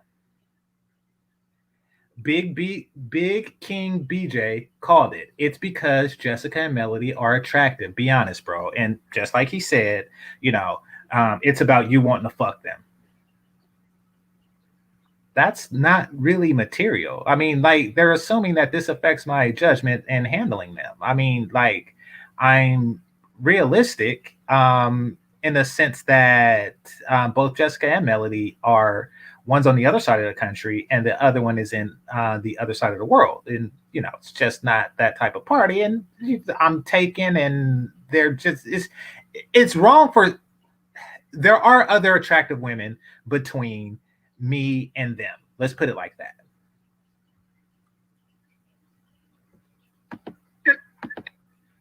And shout out to Marco Grande. They're old hoes. All right. So Cichlid, damn GC, you tan rested and ready like a mofo. I mean, like Starscream was saying, I mean, I've been taking like a lot of shots, like just for the sake of just trying to beat a bigger man. But GC, this your clapback song, man. You clapping back at these frauds. I mean, it's funny because you feel bad because it's like, okay, a nigga needs content, a nigga needs his ego stroked, and blah blah blah blah blah blah. So you just like, okay, just let them stay on the side of the world that they're on and just continue to do my shit, But you get to a breaking point, and now I'm at it. Hey, the old ass nigga gonna tell you to catch a flight next. Watch, catch a flight, nigga. I just got off a fucking flight. This shit is from the comfort of my own home. Catch a flight. All right, let's see. Oh, okay, so that's what they were doing. All right. Do I pull punches on? Do I pull punches on Irene Yvette? I wouldn't have admitted that. I wouldn't have admitted that, bro. Well, there you go. You do that? No. Well, there you go. But I mean, you do let Irene Yvette have it. Yeah. I mean, so it's not like and yeah, I'll fuck her in a swamp too. Like I mean, now I would wear gulag. And when I say fuck somebody in a swamp, that's what I mean. That's what hate fucking is. Hate fucking for me is fucking somebody in a very uncomfortable and disgusting and degrading way for the person that's being fucked, while still giving pleasure to myself. That's what hate fucking is. Like, she's in the garbage can and I'm outside the garbage can. Like, that's what a hate fuck is. Like, she's bent over a barrel of toxic waste and I'm fucking her while wearing a lead suit. That's what hate fucking is. Is when the other person is experiencing the worst of the penis. And I only stick it halfway in. Like, I want to enjoy it without them enjoying it. Period. That's what hate fucking is. Hey, GameChanger, I got a question. Okay. Why was this nigga trying to be friends with Cynthia G, but he calling you a simp? I didn't even know. Yeah. Aegon exposed this whole ass nigga the other night on the fake DJ's channel, because Kuda's a whole ass nigga as well. And he basically said, nigga, you was trying to be Cynthia G's best friend. And my thing is, Cynthia G hates all black men. Mm-hmm. So how you gonna call somebody else a simp when you trying to fuck with the biggest black man hater fucking of all time? Like, nigga, you're a fraud, man. I have no idea. Like, I don't know how these dudes are using the word simp. I don't know how his present treatment of both Jessica and Melody is any different than my past, or my present treatment of both the two. So we need to kick this nigga out the black manosphere, man. Let's have a vote. I don't know. I mean, personally, I don't even know if this is something. I don't know what to make it is, but y'all see now. Know this: I'm not subscribed to his channel, so I didn't hear the whole white horse or white knight thing from him. Somebody else replayed it, and then I heard it from that person. I was like, oh, what the fuck? What the fuck is this? Dude, I'm telling you, dude is a weirdo, man. Something is mentally wrong with that dude. Dude is a fat, overweight guy, sits in his chair all day, smoking a cigar, talking about bitches. Like, nigga, you like 50, grow the fuck up, you midget. Yeah, I mean, I would just want to stay on my side of the world. Oh, my bad. Okay, so I misread the Cash Apps from before. Let's see. the previous Cash App, the one that I read that says oh no, my bad. Hold on. I'm reading on text message. So Marco said rare form. So that's what he said. So yeah, I did read that one right. And then, but I missed one earlier than that from War Master. And it says, I take time off from this space. I need Advil. Yeah, I mean, I try to, but I'm telling you, like they look at no action as an invitation. It's like, look, because I look at shit like this as a distraction. I'm here for a reason. And the reason is I'm not here to say something when there's nothing that needs to be said. That's what beef is. Like, no matter what, if we have like this whole battle rap or whatever the fuck you want to call it, if we have this back or forth, even if I win, then I didn't gain anything because my goal is to bring Black men and Black women back together under patriarchal relationships. Like winning this endeavor doesn't help with that. So it's like, fuck it. It's like really just fuck it. Which is why I try not to waste time on it. Because this has the potential of just wasting hours and shit. But now it's just come to the realization that they're just gonna waste those hours anyway. So it's like, fuck it. It has to be done. You can't my bad. You can't work with these losers, man.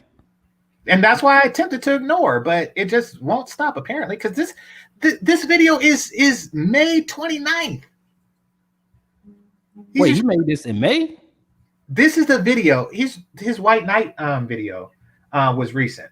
But this video that he made it for or about, where he's calling these actions where I'm defending myself from being called a simp, and he's calling this white knighting for Jessica, is almost 3 months old. So yeah, this shit like this it's obvious that there's something there and that the niggas is not going to let it end. And I'm going to explain what it is after this is done. And I'm just going to take this. I'll put the link in the description box to the video or in the chat room. So, if y'all want to just ask for it, I'll put it again. But this started at the hour 6:20, and I'm going to end it at 7:10, but y'all can listen to as much as you want. Hey, wait, I got a quick question. Hey, Jessica, are you there? Yeah. Jessica, do you have a wrench in Anger Man's channel or one of his channels? Yeah. So he gave you a wrench, but GC's the simp. Okay. But we're cool now. But we're cool now. See? Same. This nigga's a fraud, yo. This is me being called a simp just for being cool with you. And Melody. Oh God. The truth is, game. Oh, go ahead. That wouldn't. I mean, that. I'm sorry, GameChanger. That argument doesn't sway me because I wouldn't fuck Irene Yvette with your dick. So that doesn't sway. Okay. So I would never lend this nigga my dick. So basically, there was the initial persona that Irene Yvette had and she did the whole cameras with the tits up. And then Obsidian. Hold on, right quick. And that's when she got the most smoke from me. Obsidian showed a less favorable picture of her. And then, nobody wants to fuck after that. I agree. But so for those of you who don't know, Irene Yvette was hot shit when she first came out. She did very clever angling and showed tit up pictures. And she did her videos from tits up. She'd come out the shower and shit and, just did the shit angled just perfect and shit. And people was like, oh shit, Irene Yvette. And I still gave her smoke. And then Obsidian did the whole full body thing and she wasn't as hot as she appeared. So that's what we were referring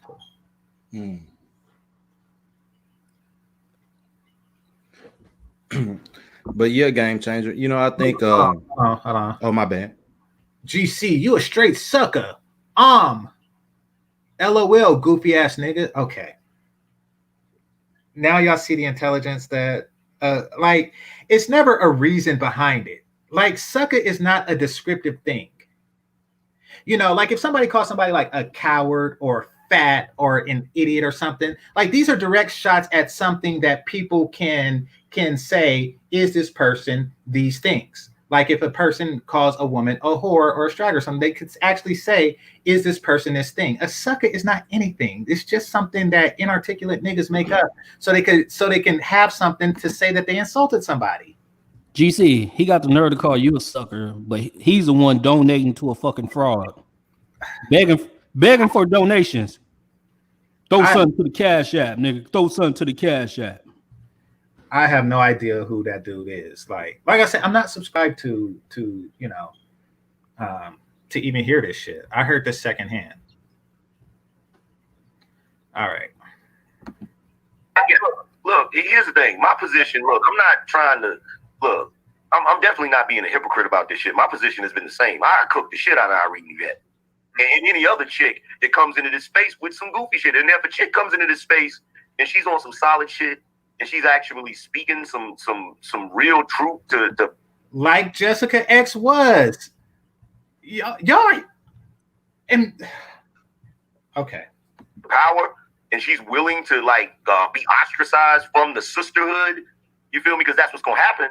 I don't have a problem with a woman like that. I don't have not one single problem with a woman like that.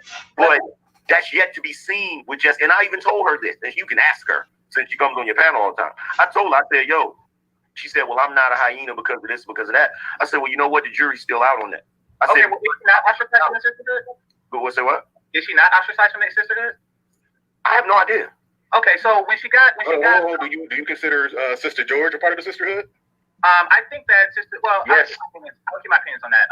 Because Sister George put a golden cape on for Jessica X when Jessica X was getting grilled by Kendra D and the Angry Man. Yes, Sister George, the sisterhood came to save Jessica X. Okay, so it's difficult to tell with and I know you have feelings about her, so I'm not going to go too deep into it. It's difficult to tell with Sister George. However, you know, she did, and the first two tenets of the sisterhood is do not speak against the sisterhood or the sisters in it. So she did break that when she said to Cynthia G of all people, you know, it looks like you're wearing a wig.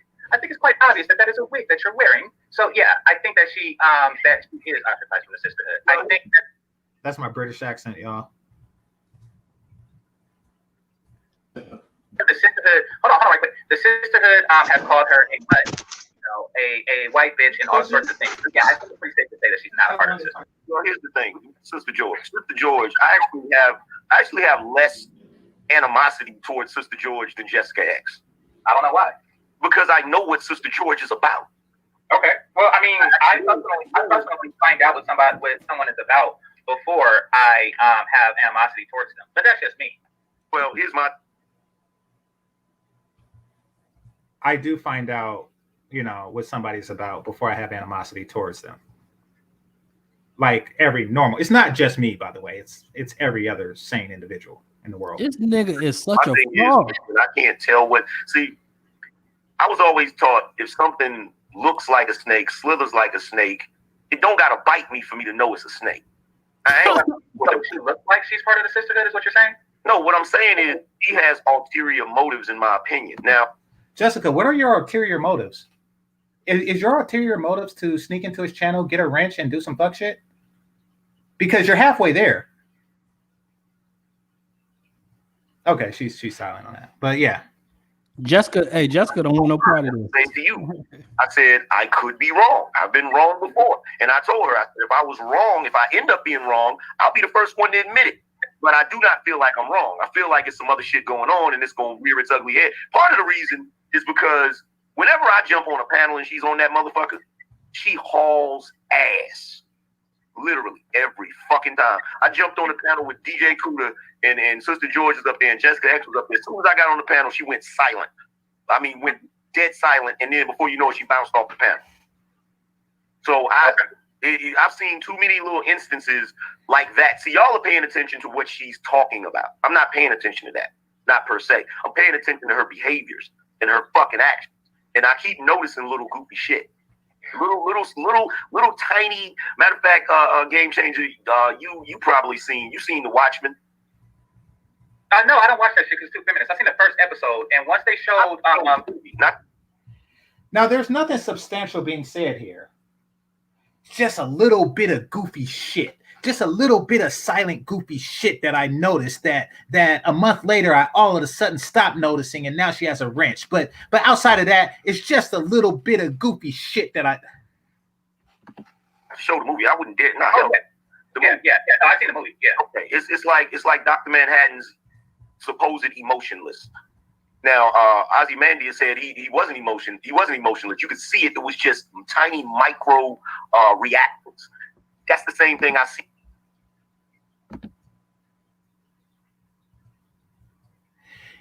If this is an old recording, why bring it up now? That's old shit argument. Okay, I'll bite for a second. I didn't bring it up. That's a question that you need to ask someone else, someone who accused me of being a white knight, off of this old recording. But good question. See with chicks, I see little tiny micro things that they do, and if I tell people, well, they did this and did this, it sounds like it's ridiculous, but it's indications of who they really are, man. I'm telling you some good shit. I mean, I see the shit. It's y'all hear this shit? It's funny to listen to this knowing their relationship now. It's funny to hear the shit knowing the relationship now. I shit you not. There's all kind of suspicion going on. It's just a lot of little goofy shit. It's just a lot of little strange shit. See, I'm trying to tell you. It's goofy, strange shit going on. They best friends now, GC. Yep. He loves some Jessica X. 2 months later. Angry man, you see, you are one of the founding fathers of this space. You understand me? So if you have some kind of gripe with Jessica X, it's understood. My whole problem is that, Angry man, you don't know some of these niggas, and I see some of them in this fucking chat. You understand me? When they will want to hide behind you and be like, oh yeah, she's a strap, she's a strap. But I be seeing these niggas in the chat simping and shit like that. You understand me? Yeah, they want to come out and be like, oh yeah, stop caping. You putting on the helmet, you putting on the cape, and all of that shit, right? And that shit is goofy. And to Genus Vale, like, dude, let me say this again, because you really don't understand me. You can't use shaming tactics like Angry Man wants some pussy from Jessica. If I wanted pussy from Jessica X, I would tell her that. I don't have to. I'm just going to pause for a second. I'm just going to pause. Go in no roundabout way to tell a bitch I want some pussy. And I'm not so fucking weak that if I shot my shot and missed or the bitch shot me down, I'm not going to be on this motherfucker denying it. I'll be like, yeah, I hollered at the bitch and she shot me down. Because I'm a grown-ass man. Like, you niggas is killing me with this high school shit, man. If I wanted to fuck, I would tell her. Real shit. Like, you niggas is goofy, man. But yeah, I see that shit when these dudes, be fucking simping in the chat room and all that motherfucking goofy ass shit, man. And it's goofy and all of that shit. See, this is the reason why I have the issue with certain women coming into this sector. It's not the women per se. It's the reaction the men have to the women. Oh, did he say simping in the chat room? Hold on. Let me see. Did I block Third War Colombian yet? He mentioned. Oh, nigga, that's the biggest simp in the motherfucking Manosphere. Well, he mentioned that. I was wondering, did I block Third War Colombian yet? No, if you didn't, he'd be trying to flirt with some chick in the chat right now. If you didn't, oh, okay. Because you know that's what he does. Give me a hug, ass nigga. That's what he is.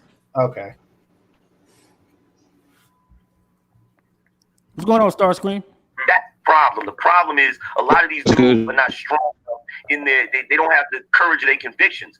So when chicks come into this space or operate in a certain way, they soften up, and this shit is fucking sad. Well, they either soften up or they overcompensate and harden up for which is equally, it's really the same thing because you're changing your behavior due to their looks. That's what I'm saying, bro.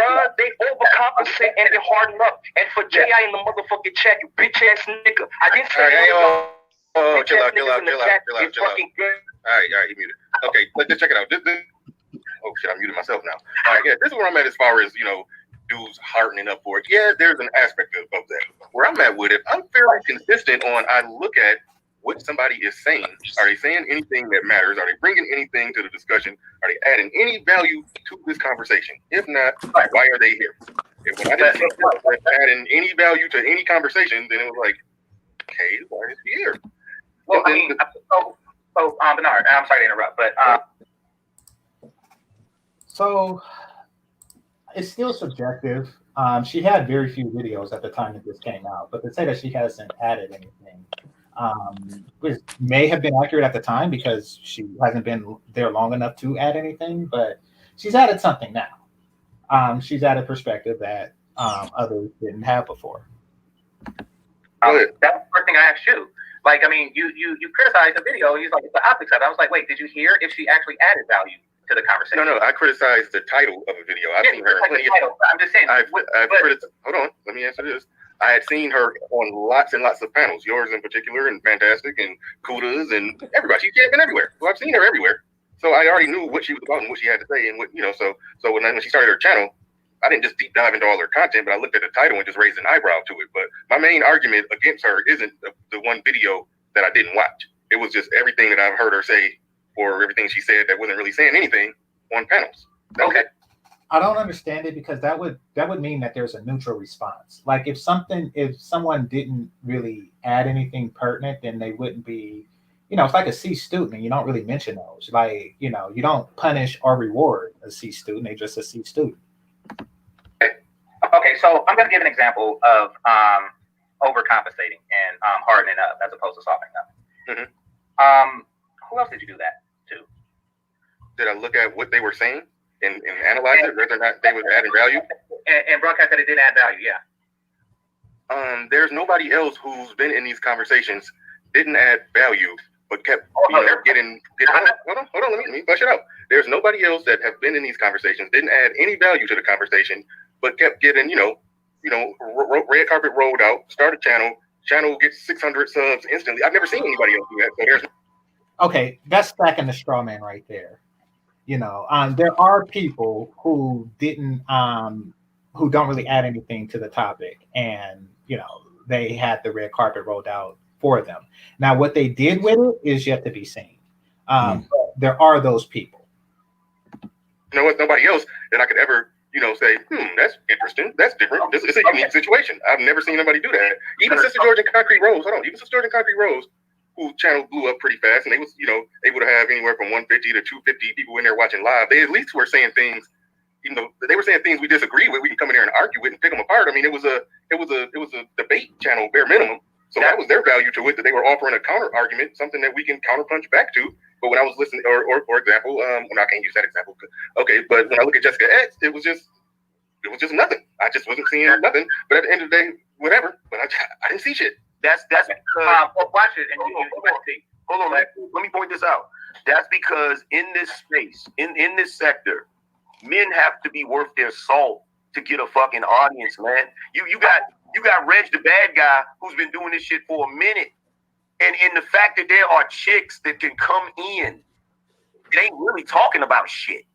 And they fucking channels blow up, and you got poor Reg the bad guy over there still trying to, like, it doesn't make any sense. It's just like the regular world where the dudes, we have to be worth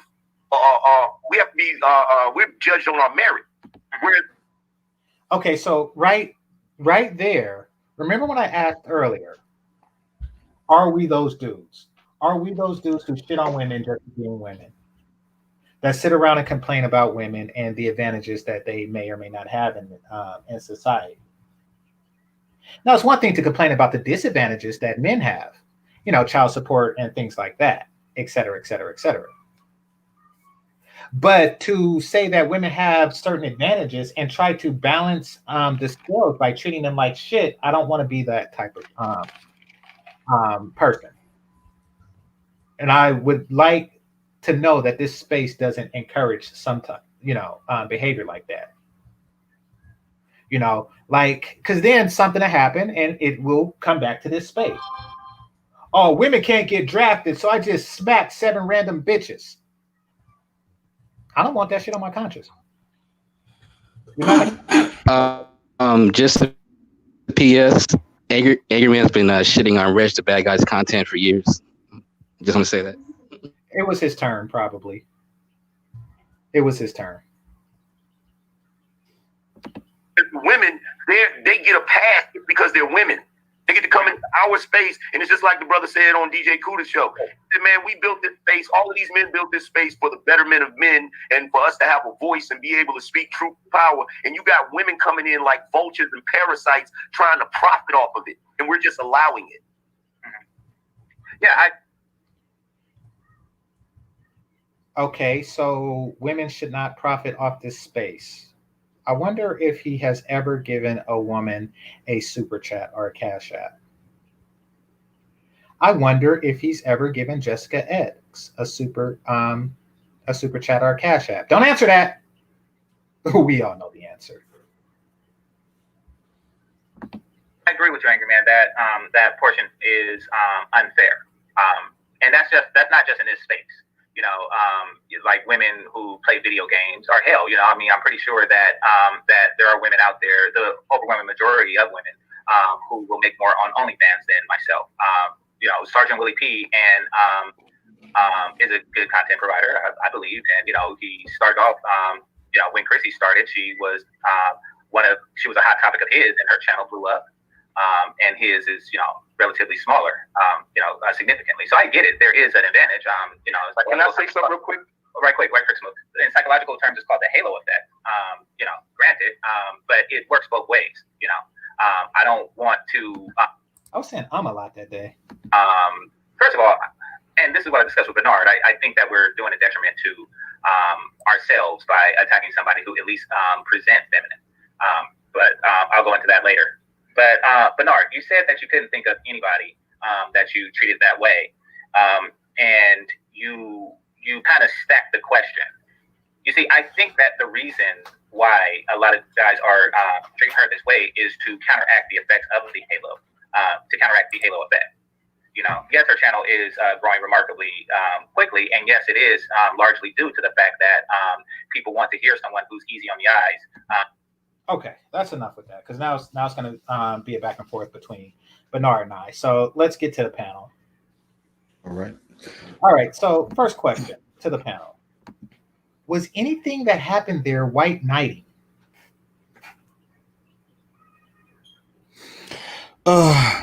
No. You know what I think the major thing is, Game Changer?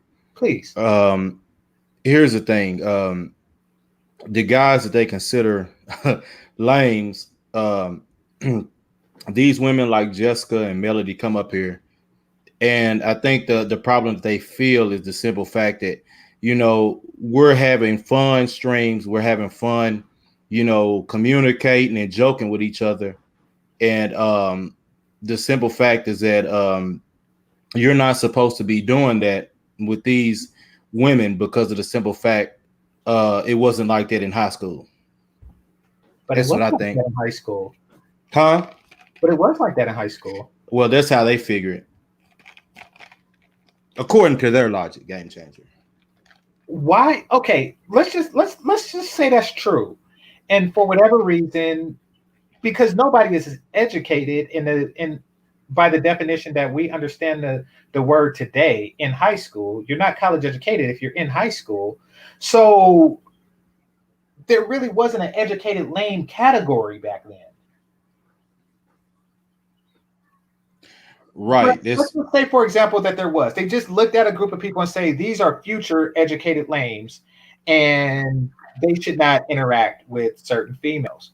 And that is just the way that high school works. Why is there an attempt to push that into adulthood? I'm curious. Because I think that this is the only life that they know. It's the only expectation that they can have and hold on to make them feel important. Mm-hmm. It's the only way to make themselves feel like they're actually doing something. What are they doing? Beats the hell out of me. What exactly are they doing? We really want to know this. I don't know what was going on here. And this was months ago. You leave it alone, but then it just came back out of nowhere. Like, what is being done? He need viewers, man. I mean, he wants to be like O'Shea. He wants to be like Kevin. They passed him. Obsidian's passed this bitch ass nigga as well. I mean, this beef is all he got left. And then when you factor in the simple fact is it's pretty much all that Black American culture knows. It just goes to show how deep the divide really is, and it's gonna be a split. I mean, there is no coming together. It's just a matter of when the fallout's actually going to happen. Nobody can work with that fake, man. He's a phony. You do you hear this man? He talked all this shit about GC and what? Jessica X has a wrench on his channel. He constantly showing her love. Like, nigga, use a fake. Like, you sold Red Pill. And another thing, you notice he changed his name from Red Pill? I didn't know his name. So I had a channel for like a year before he's ever came on it. Hey, GameChanger, I've been silent for a while. Can I say this?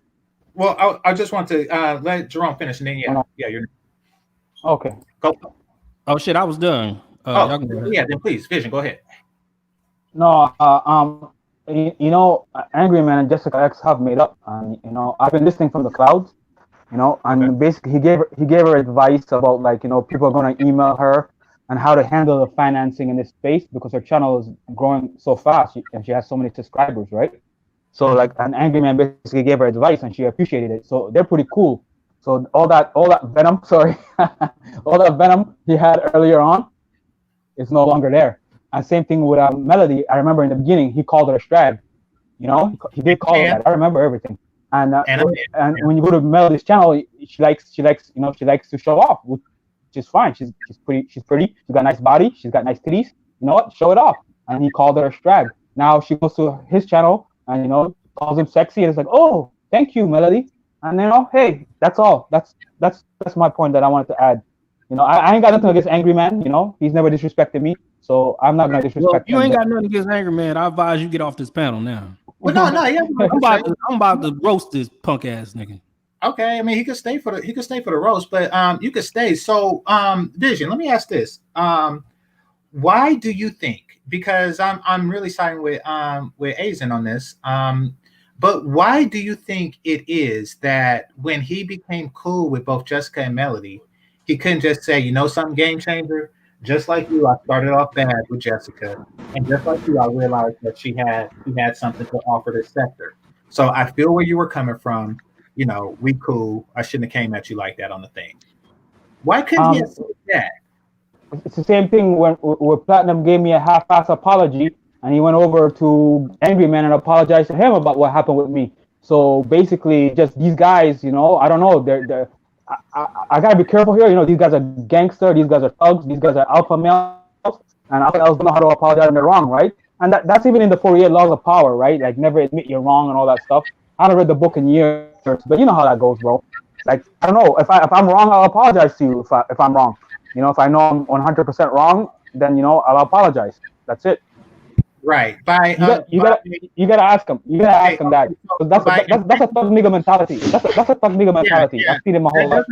I hear what you're saying, Vision, but it doesn't really apply here because by embracing Melody and Jessica, he's basically admitting he was wrong for not doing it sooner. You know, for the things that was said in this video. So that doesn't really apply that he's following some type of scripted rule of power. I think that it's more to what Azen was saying. And that's why I played the whole School Daze video in the beginning. There is a latent hatred between two different groups of Black men. The dividing line being education for whatever reason. So I think that is the real reason why he couldn't just come and say, man up and say, look, you know, I now see in Jessica what you've seen before. So, you know, go for it. He said to me that he checked out my content and it's all right, so we're cool. Right? We did have that conversation. No, I get it, Jessica. What I'm saying is, I said the same thing to you, and I said the same thing on this panel. We weren't cool until you came on my show and I talked to you, and I was like, you know something, Jessica's cool, and the entire tone of the way, you know, our relationship was no longer adversarial. It really shouldn't have been adversarial to begin with. You know, maybe I shouldn't have came so strong about the humble brag, but your retaliation was harsh too. You know, so it really didn't have to be that way. but I got to know you and you was cool. He came to the same Hey, realization. Game Changer, can I say this? Because I just my Wi-Fi kicked me out. Can I just add this quickly? God, go for there? Yeah. Hello? Yeah, I'm here. Damn it. Game Changer, can you hear me? Yes, I can. Yeah?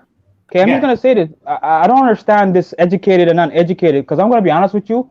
Angry Man is pretty intelligent, man. Angry Man is actually very educated, especially with a lot of the, I gotta be careful how I say this, the pro-black information and black history and stuff like that. He is very, very well educated. So it makes no sense for him to come from that point of view. I don't know if he went to college, and he went to college as well. So he did go to school.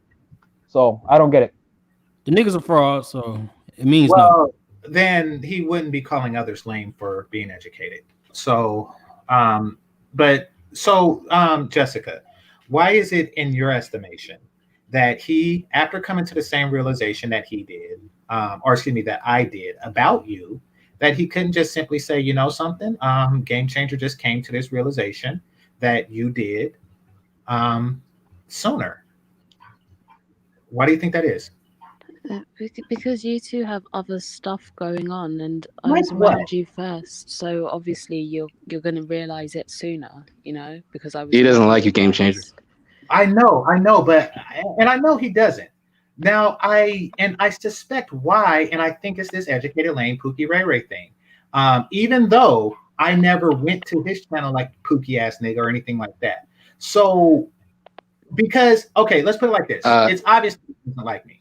The question is why, and it's a rhetorical question, but I want to see if anybody can think of another answer to this question.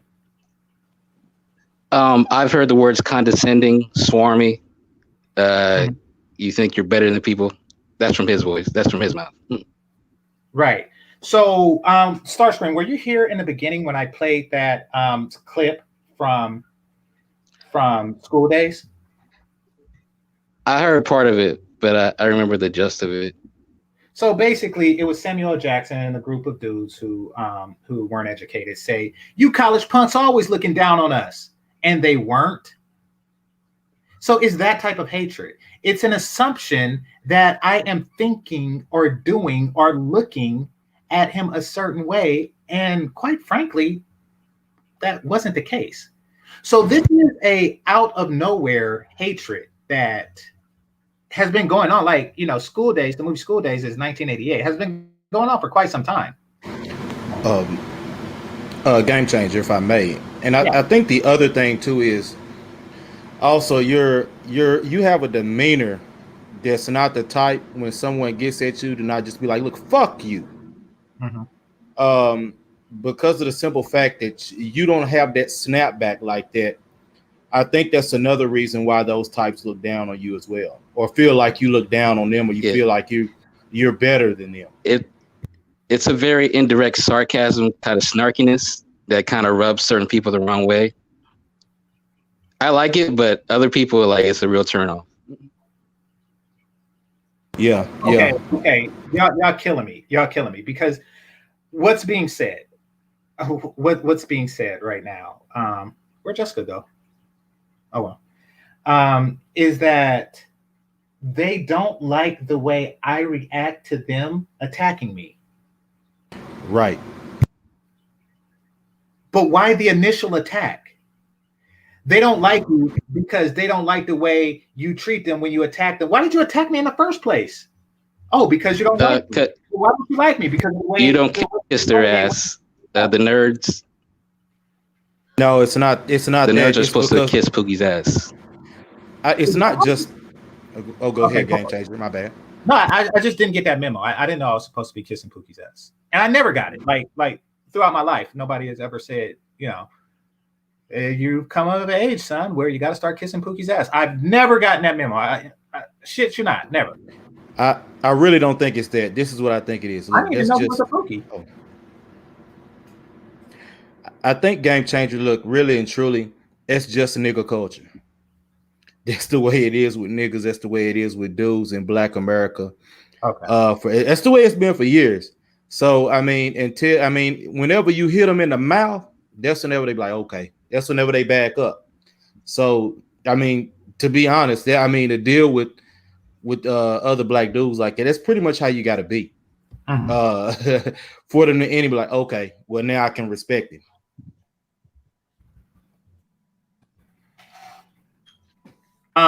So by that logic, the shit would end now, right? Because I did clap back. So by that logic, it should end now. Oh, it's never going to end. Yeah, you'll have to keep clapping back because they already see you as their type to not. That's why. And you know what's crazy, GC? These guys are not the toughest dudes in the world. Like they act like they just some gangsters, gang bangers, ready to shoot somebody. Like, dude, you on YouTube, man. Nobody is like, we're never going to see you. Never. Yeah. Well, I didn't even know initially until recent discussions that this was a Pookie Ray Ray educated lane. Because, I mean, you know, before when I seen his channel, he always referenced like comic books and, you know, cartoons and shit like that. I didn't know he was a Pookie. Like, you know, and this isn't a shot, like, because Mr. Fantastic does the same thing. Mr. Fantastic, you know, he named himself after a comic book character, and Angry Man, you know, he did the whole Thanos avatar. I remember that from before. I didn't really see him as a Pookie, so, you know. So I couldn't have came at him, but it something that I didn't even know that he, you know, was. But it's just not him. It's a lot of other people. You kind of like fit an archetype, I guess I could say that, about you symbolize something they don't like, just who you are. Okay. That's all I can. And GC, one thing I've been noticing, like these guys keep saying, they saying you talk to Grinch about stopping beef or some shit like that. Yeah. Like Grinch is some real ass nigga or somebody. Because when Taz pulled up on that nigga on Kuda's channel, he was acting like he was scared shitless. And you know why he was scared shitless? Because Taz knows him in real life. So using Grinch, nah, try somebody different, Angry Man. So here's the thing. Grinch and I became cool during the whole C Boogie debacle. So when Angry Man thought that I blocked him from my channel, he went to Grinch, and Grinch sent me an email like, "Hey, what's up? Why are you blocking Angry Man?" And I sent it back like, you know, like I didn't block Angry Man. So, you know, when Angry Man came out of me, which seems to be nowhere, because keep in mind, like if somebody is coming at you because they think what you're saying is condescending, so they just come at you randomly, you know, you're gonna ask why. So I'll say, okay, you know, Grinch and I are cool, so let me ask Grinch. That's all that was. Okay, so right, okay. Mixed Night Fool, nerd versus jocks, or brains versus bronze, has always existed. Is he a jock? Are we talking about an athlete here? Wait a minute. Are we talking? See, this goes into the and why would you assume that I'm not brawny? But anyway, this goes into the whole pigeonhole thing that we like to do. Right. Let's assume that if somebody isn't a nerd, that they just all of a sudden are given a Letterman jacket and put on the football team or some shit. Like most people and I don't know why we have to use high school references, but that's how the maturity of this conversation has went. Most of the people in that ilk were not athletes or extraordinary academics or nerds or whatever you want to call it. Most people were just people.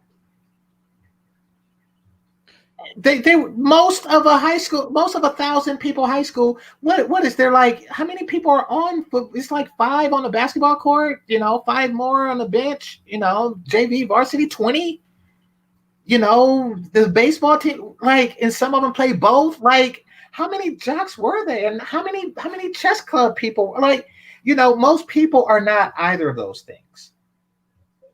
And shitting on a nerd doesn't make you a jock. It doesn't give you muscles or coordination or anything. Don't pigeonhole people like that. Shitting on a nerd doesn't make you a jock. It just makes you somebody who thinks that they can shit on nerds and get away with it. And, you know, just like a nerd or just like a regular person calling a jock or calling a jock dumb or something doesn't necessarily make them smart. It doesn't. It's just one of those things people do to find a trope that they can relate to. But maybe that's just me being condescending. Hey, angry man, if you listen, nigga, you's a hoe ass nigga. Your wife pays all your bills, nigga. We seen the video of your wife bitching you. So, nigga, you's a punk ass. Yeah, we seen the video, nigga. I hope you listening. Hey, GC, you seen that video? No, I didn't see the video. Yeah. Apparently, there was a video. I forgot who put it out. His wife basically was cussing at him, talking about he need to get a job and some shit. This is y'all king, Manosphere. This is y'all king. Okay, I mean, you know, I just wanted to say that. Just I heard the nigga was listening. Okay, I mean, if he's listening, that's the case. Listen, angry man. If you are listening, you could just leave. You could just let me be and be out of this shit. Because I got a mission for this channel that has nothing to do with whatever the fuck you're doing. Like, quite honestly, like if you're here to hate on women because they are given unfair social advantages, then do it. Whatever it is you're attempting to do is quite different than what I'm attempting to do. So, just keep it pushing. Hey, the video was from Resurrection of Kenneth Thomas, Grandmaster Troll. Anybody in the chat who know who that is? Oh, yeah, man. Bro. Yeah, dude be having some good shit, man. Me and him, we gonna make a stream, man. We supposed to be working on something. Okay. But on that topic point y'all talking about, as far as with the support and that the women get, I mean, let's be honest, as far as it's concerned in Black American society, Black men don't have a habit of actually supporting the ventures of other Black men, especially not anything legit.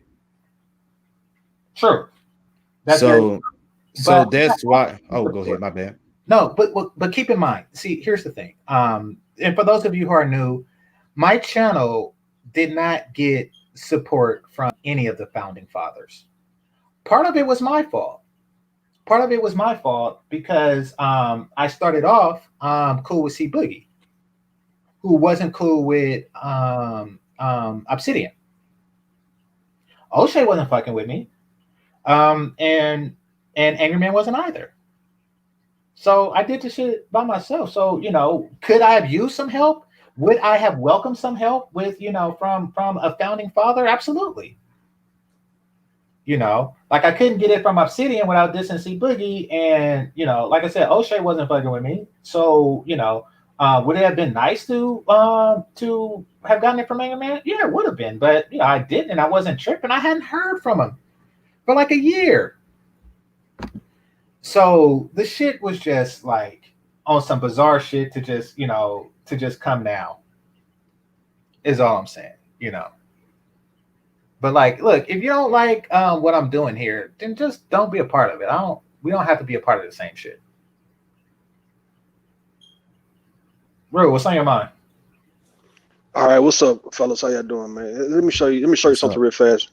GameChanger. What you got to understand, man, when you're dealing with hood niggas, right? And I can consider myself a hood guy, but I don't look at every man. I don't underestimate other guys when it comes down to their abilities, all right? So when I look at the women and money and shit like that, right? Some hood niggas feel that certain guys don't deserve to have certain women around them or certain money. You know what I mean? Like that's supposed to go for the nigga who's willing to take the most risk, the nigga that who the women prove that they choose the most of the time and shit. So like when you see, let's say a Jessica X or a Melody, and they come over here and fuck with you guys, man, that make a lot of these hood niggas like an Angry Man or niggas like Taz feel some type of way about that because these women are not checking for them. So pretty much that whole Pookie and Ray Ray shit that, the baddest of the baddest women want to fuck with the Pookie and Ray Ray. See, now that shit's being disproved here on YouTube. And now niggas be wanting to play like, this is just YouTube, like as if these women don't have a mind of their own, or as if they don't want to just respect that, what these women might fuck with guys like GameChanger, or like this crowd because they like what the conversation is about. Or maybe these guys now, have shown these so-called bad women who look good and shit, a different version, a different side of the quote-unquote, I'm not going to say that you niggas lame. Nah, ain't no lame shit. It's just the fact that you're not hood niggas. You're not professing to be gangsters and street niggas. Right. See what I'm saying? So that's the issue when you got a bitch made ass nigga like an Angry Man, or hating ass. What's up? Who that? Jerome, what's up, man? What's going on? When you got a hoe ass nigga like an angry man, niggas like Taz, these niggas be sitting back just hating on anybody else who either get shine or get love or people just get them respect. That's gonna be a problem for these niggas, man, because I'm telling you, they don't understand that this internet shit is really for the smart guy. It's not for the street nigga. The street nigga, for the longest, the street nigga act like he didn't know how to work a goddamn computer or didn't know how to use the fucking internet. But now he wanna get involved in this shit and he wanna approach it the way a nigga would approach it on the streets, like as if somebody would be fearful and scared of you, like how a nigga would be scared of you maybe on the streets. Mm-hmm. So this is the internet. Anything, you can be whatever you want to be. You can make money the way you want to make money. And my thing is, who are you? Just because you got street in your background or hood in your background, or because you've been to prison, who are you to say that another man who's not raised like you, or who didn't come up like you, how can you say that this man don't deserve to have certain things going on for him? So that's what I'm saying. And also these guys, they so big on picking with folks who they perceive to be weaker than them. Mm-hmm. The reason I done been on Anger Man ass for damn near a year and a half, man. Anger Man, Grinch, these niggas do not step to me, man. They do not come at me because they know I bring that real smoke. The niggas like Taz, I've been on Taz's ass for the last, let's say 6 months, but really for the last week now, the niggas steady running. Why? Because they want to just run to guys who they think is weaker than them in order for them to get off that aggression on somebody who's not gonna quote unquote fight back. Now, I'm gonna say this to anybody who's listening. Anyone you niggas who ride with Anger Man or Taz, nigga, ask those leaders, man, why they don't fuck with a nigga like a Rudo? Why when Ru get on their ass, they cry, they complain, they run, they fold? Why is that? But why you niggas feel so good going at GameChanger? Why in the fuck a nigga like an Anger Man feel so good going at Aegon? What the fuck is that about, man? That's not street shit, because I'm raised in Fifth Ward, man, and I understood that you don't go around picking on folks who you think that you can just beat up, nigga. You really go fight and catch phase with the niggas who you don't think you can win. You don't think you can beat up. And that's prove, that makes you prove yourself as a man by taking on challenges that you don't see yourself winning, but yeah, you're gonna get out there and you're gonna do what you do, right? And you're gonna give it your best. That's the reason why I can go at these boys, because I look at these niggas as being bullies, and I can be the fucking bullying the goddamn bully. You understand what I mean? So I'm just saying to you, GameChanger, man, look, dog, you keep doing you. You know me, we've been good for like 2 years, man. You keep doing what you doing. Understand why you would get the hate coming your way, because like I tell you, these fake street ass, hood ass niggas, they don't think that you deserve to get the attention that you've been getting, the live viewers, the respect that you've been getting in the YouTube street, let alone some of the baddest chicks coming your way. I'm just telling you, that's how I see it. All right. Mm-hmm. Yeah. Okay, I see what you're saying. I mean, to me, it's ridiculous. It's ridiculous because Rule, we cool. We had our ups and downs, but we cool. Yeah. And I'm cool with your type. Because I grew up in the hood. Like you can't have friends without being friends with hood dudes.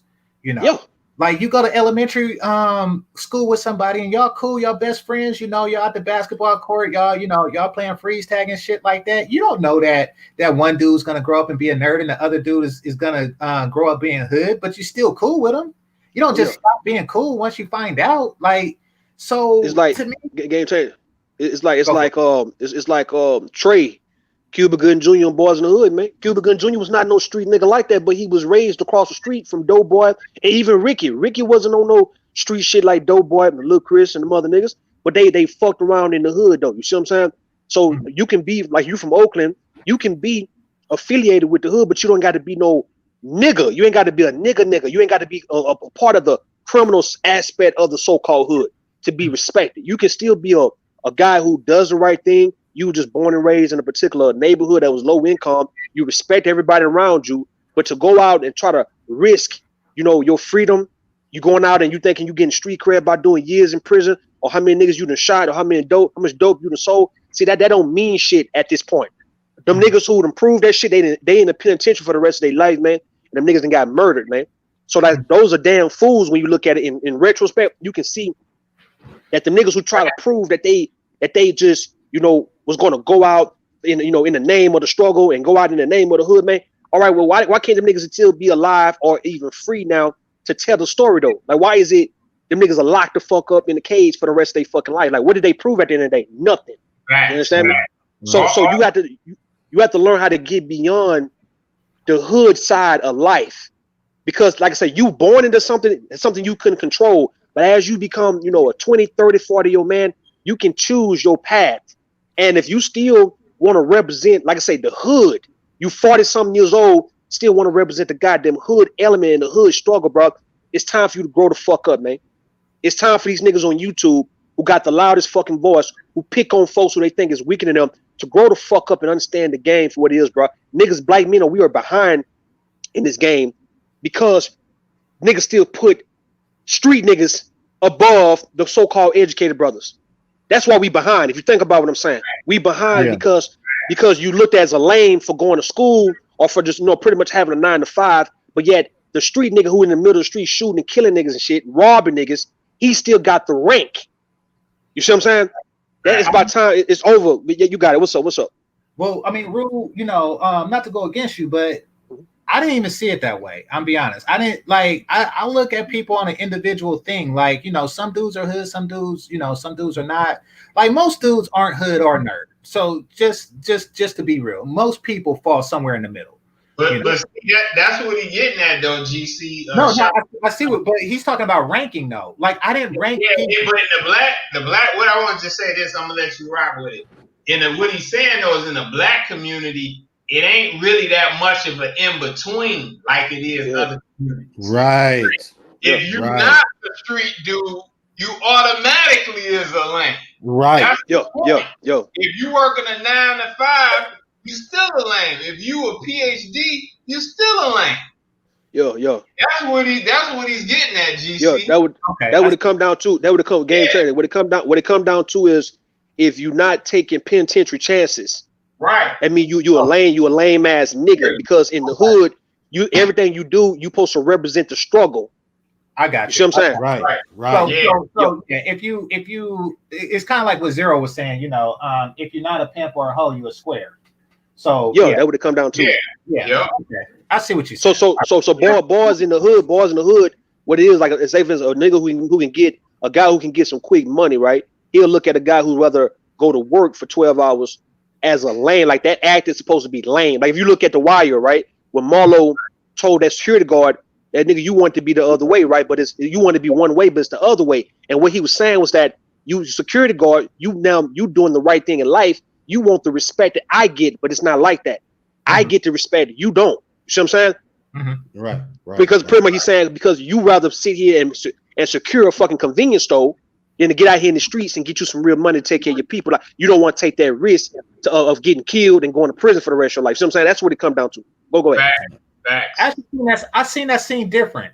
I seen that scene different because to me, it was like an older dude, got a little weight on him, that thinks he could just go around intimidating young dudes, and Marlo wasn't having the shit. No, game changer. Marlo went in that store. Game changer. Marlo went into the store and he stole that candy and right in front of the security guard, and he didn't pay for the shit, and he walked out. He was disrespectful. I see what you're saying. I'm saying that the security guard was looking at him funny, like kind of like that. I'm keeping my eye on you, kind of like that, that checking a nigga look, like I'm hard type shit. And then no, it wasn't even really about the security acting like he was hard. Game changer. It was the fact that the dude wanted Marlo to respect his badge or respect his position, like respect me being a security guard at this goddamn convenience store. Yeah, even though you a big time dope dealer or drug dealer, you got the power in this part of Baltimore.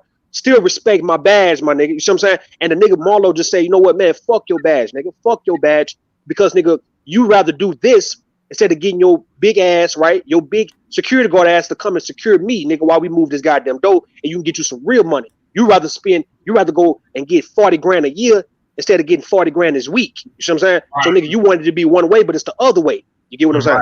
Right. Because they look at it like you too. Because they look at it like, hey, you too focused on self-preservation, and that's not what we're about. And if you're not gonna do it our way, then we got a problem with it.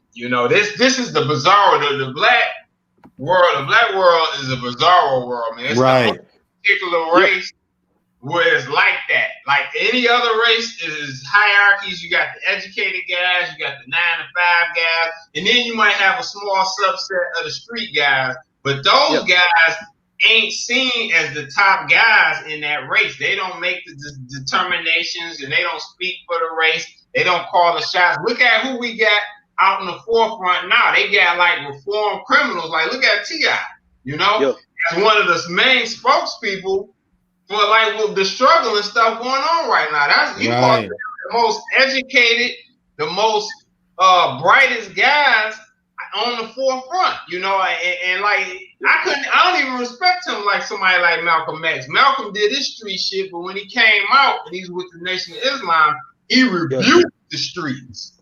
He went against the streets and said he was done with the streets. These guys still want to dabble and use the credibility to sell albums and still and use the street cred, man. So and what happened? And the Triple X, me and you, we talked about this a while back, man. What happens to the so-called the guy who in the hood and he started a business, or he pretty much want to elevate his life, or he want to take his kids and shit and his family out the hood? What happens is now he don't forfeited his protection of the hood. The reason why the murderers, these little murdering ass little niggas running around the hood, right? Why no one was snitched on them, not because of fear, is because they doing it so-called in the name of the hood, right? Anytime you prove that you want to become a better man and you want to now like do better as a black man and go against the stereotypes that's labeled on you as a black man, right? Well, okay, well, what the hood is saying to you is, well, nigga, you was sold out. You now want to go and live amongst white people. You want to do better for your kids. You want your kids to be in private schools and schools in the suburbs like that. So you don't get this protection over here no more. You done forfeited that. And yeah, you can't get mad when we still give it to Pookie and Ray Ray, because Pookie and Ray Ray is trying to get it now. And we can get behind Pookie and Ray Ray because we want to use what Pookie and Ray Ray can do, which is get quick money if they can, right? Go and rob and steal from people and shit. Take from people who work their ass off for a living and shit like that, right? But yet he coming back and giving it to this poor ass neighborhood, this poor ass family, if he does it the right way. That's Pookie and Ray Ray. He's supposed to be doing everything for the name of the so-called struggle. And that's the reason why everybody can say, you know what, we can't snitch on Pookie and Ray Ray. He killed that other nigga because that other nigga was on his so-called block. And he stopped this nigga from getting money to help us to come over here and feed us. You know what I'm saying? So we can't snitch on niggas like that. He's selling dope, but with that dope money, he can buy everybody some shoes and clothes if he needed to, if he wanted to. You know what I'm saying? But somebody who working 12 hours a day, who don't really give a fuck about that hood shit, what is he gonna do to contribute and pay homage to the motherfucking hood? You know what I'm saying? Facts. Yeah, exactly. Exactly. Yeah, you're right, Rude. It's all about the simple fact that the dude that they perceive as lame does not edify and uplift hood culture. I mean, it's simply all it comes down to. And make you feel like, and you know what? And them people look at you as a goddamn sellout because it's like the fact that we was raised up in the slums and shit. A lot of us, right? The majority of black people come from the hood for the most part, right? And it's the fact that you just pretty much denying your existence. All right, you denying your culture. That's how these niggas trying to play. Even niggas like Angry Man Taz, we get on here and try to make it seem like you niggas who try to be uppity, upper echelon, you want to do better. You trying to be like the white man and shit because you denying how he was raised, like the pork and beans and wieners, the noodles and goddamn sausage and cheese and that. You denying that like as if you can eat better. So what about the folks who still got to eat the noodles? Why you still shitting on the men who just getting out of prison? Why you shitting on the men who can't get a job since you was able to get a job? The felons. Why you niggas ain't got a heart for the goddamn felons? You see what I'm saying? And on top of that, if you look at the women, a lot of the black women, why they have so much of an affinity for so-called Pookie and Ray Ray, because Pookie and Ray Ray is their fucking husband, is their brother, is their cousin, is their son, is their dad, their uncle. And yet they pretty much would lean more to that Pookie and Ray Ray shit to where they would fuck around and call guys who want to do better and who coming out the hood a lame too. You see what I'm saying? So it makes it even worse when the women co-sign niggas like Angry Man and fucking Taz with that bullshit that they be saying. And that's what we dealing with. We dealing with a bunch of people who look like us, who come from where we come from, is trying to really hold a progressive man back. Why? Because they know that once that man get the fuck out this particular situation, that he's not coming back. That's the fear. The nigga not coming back. Once he realized that the hood is there for you to get the fuck out of. These niggas in the hood, these niggas like an Angry Man and Taz who want to still be in the hood, they want you to be like, bro, hey man, don't forget us. GameChanger, don't forget us, my nigga. Y'all niggas are man tomorrow. All you niggas, man, bro, don't forget us, man, because nigga, we your brothers, nigga, we your goddamn cousins, nigga, we your uncles and your daddy. Don't forget us, man. Don't try to be like the white man. And it's not even about being like the white man. It's just you looking at how you was brought up and you learned some new shit and you realize that you was doing this shit all wrong the whole time. Now you don't want your kids replicating and duplicating the same way and living the same way that you was living because it's not fair for them because they don't have to necessarily be a part of what you went through 20, 30 years ago. You see what I'm saying? But these niggas who are 40 and they stuck, niggas want to wear fitted caps, niggas still want to dress like they teenagers and shit like that, don't want to elevate their game. It's like they gonna have a problem with a progressive, upward mobile black man. That's just gonna be the name of the game. But yet the upward mobile black man, you can't take heed to what the fuck these niggas are trying to say because understand these boys just trying to hold you back because they don't want to see the race progress deep down. This is when you're dealing with what's holding us back is these motherfucking Pookie and Ray Ray niggas who don't want to change. Because nothing wrong with you being raised up as a Pookie and Ray Ray. But when you don't want to change at 40, that's the problem. Y'all got it. Just to put in that rule, man, you've been speaking a lot of facts. And, the funny thing is, I never consider myself a lame. I know I didn't do a lot of the shit that the other motherfuckers did. But, the one thing I learned whenever I grew up, and they grew up too, was, man, they told me, man, they had a lot of respect for me, even though I didn't do the shit that they did. They was like, I didn't clown them. I didn't roast them. I didn't look at myself as better than them. Whenever they spoke, I spoke and just kept it moving. But you see that a lot of mugs in this space, though, it's not like that. They can't move on from that fact. But ain't nobody just trying to clown nobody like it. But it's just they just can't move on from the fact and be like, hey, try and teach the other younger ones to be better and not be like we been. But they want to keep promoting, staying in that mindset. Facts. No, man, that's definitely facts right there for sure. Go ahead, Rude. I didn't cut you off, man. No. What I'm saying though, what I'm saying, the game changer, man. I had that mute button on, but Rude, I hear what you're saying, Rude. But here's the thing. I mean, from my side, because you say you're a street dude, I guess I'm a lame. I'm a hood. I'm not a street guy. I'm just from the hood, man. But I'm getting out this shit. Go ahead. So am I. I just got out, before. No, I mean. But I see what you're saying, Rude. But I mean, basically, there's the guys who took the risk and there's the guys who didn't, and the guys who didn't are the lame.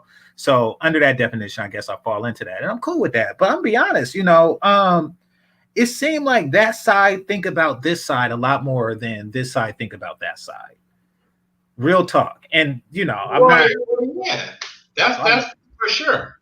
Like my circle isn't really because from what you said, Rude, it's deep, and y'all put a lot of thought into the shit.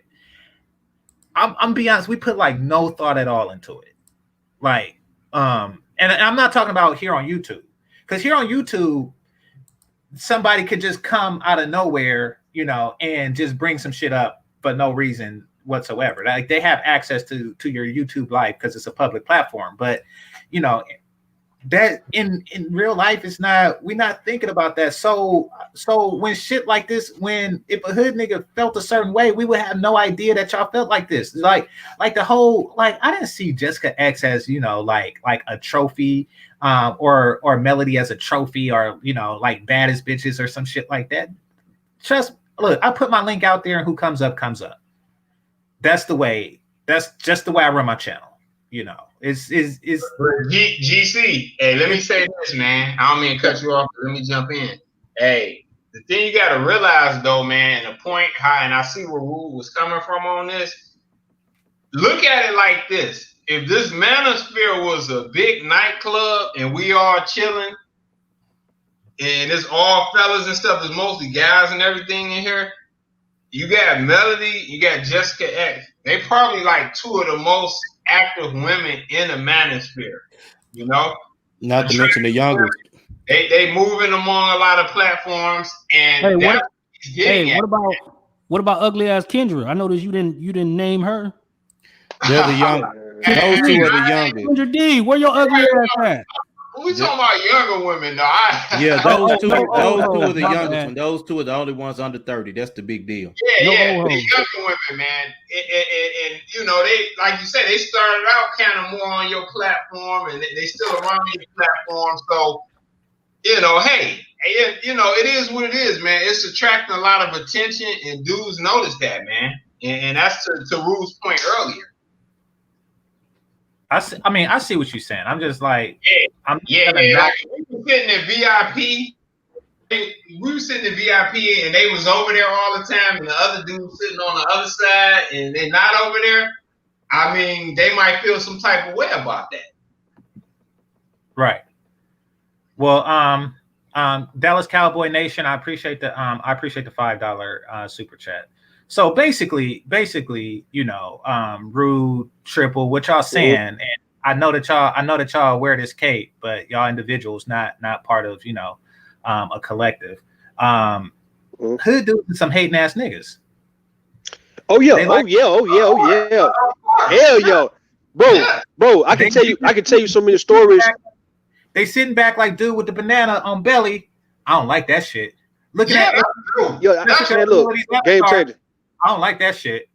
Game Changer. I can tell you so many stories. So when you was raised up in the hood and around street niggas, see, I was raised around these niggas. That's why I can come at these niggas a certain way. That's why it's easy for me to come at these guys a certain way, right? Because I understand a hating ass type of guy from the real, right? I know that the whole niggas in the hood always owe somebody. They always in debt. So anytime they see other niggas eating around them, they're gonna feel like that could have been food on their table because they always owe somebody. It could have been money that they could have gotten instead of you getting it, right? They don't want to see, like, niggas in the hood do not want to see other black men eating well, taking care of their family, looking out. They do not really want to see that shit. We've seen this shit on these YouTube streets, right? Where you got even the rise of a guy like a Kevin Samuels, right? You see like these same niggas who was always, you know, on him. They pretty much hate on the guy now because the guy's not really fucking with them like that. But yet that's food. That's money. That's exposure that these so-called angry man, these whole ass niggas like Angry Man, these bitch ass niggas like Taz, right? These niggas feel like that's supposed to be for them because they supposed to be real niggas spreading a real fucking message. You understand me? That's how they feel. And yet they looking at the like I say, you, Kevin, Sam, these other guys who are not professing to be gangster and penitentiary bound and penitentiary made and all, nigga, nah, man. They looking at you guys like someone who don't know what to do with this type of exposure. Like you ain't been in the shootouts. See, like it's like you ain't been handcuffed. You ain't been slammed on the goddamn pavement by the police. You ain't did time in prison. See, these niggas try to use those experiences as experiences that can outrank the other man who ain't been through it. And don't get me wrong though. I used to feel like that a long time ago too. That certain risks that I would take, that if a common or normal guy didn't take these risks, I didn't feel like he was better than me. But then I grew up and I realized that he was smart enough to understand that he didn't have to take this dumbass risk that I took. That's why I had to start respecting a guy who's not always of the hood and got the hood background and all about the streets, because I'm like, bro, y'all niggas happen to be smart enough to fucking be free, knowing that prison is a slave plantation. You niggas was smart, even though we didn't take the same risk. But what kind of risk did I take though? Because I didn't take no risk to save and liberate my goddamn people. I took a risk to try to get me some money. Exactly. So the average hood nigga, the average street nigga, he's not going to fight war to save black people, and yet he feel he deserved the respect. Or even, like I say, he going amongst, doing it the political way, right? He's stepping out there, getting laws and shit changed to help black men and black women and shit, and yet he feel disrespected because if a Jessica X or a Melody come fuck with you, well, goddamn it, why would they not fuck with him? Because he the one who got a lot of laws changed. You know what I'm saying? See, that's not the case. These so-called risks of the hood nigga was always a selfish risk. It wasn't for the greater good for nobody.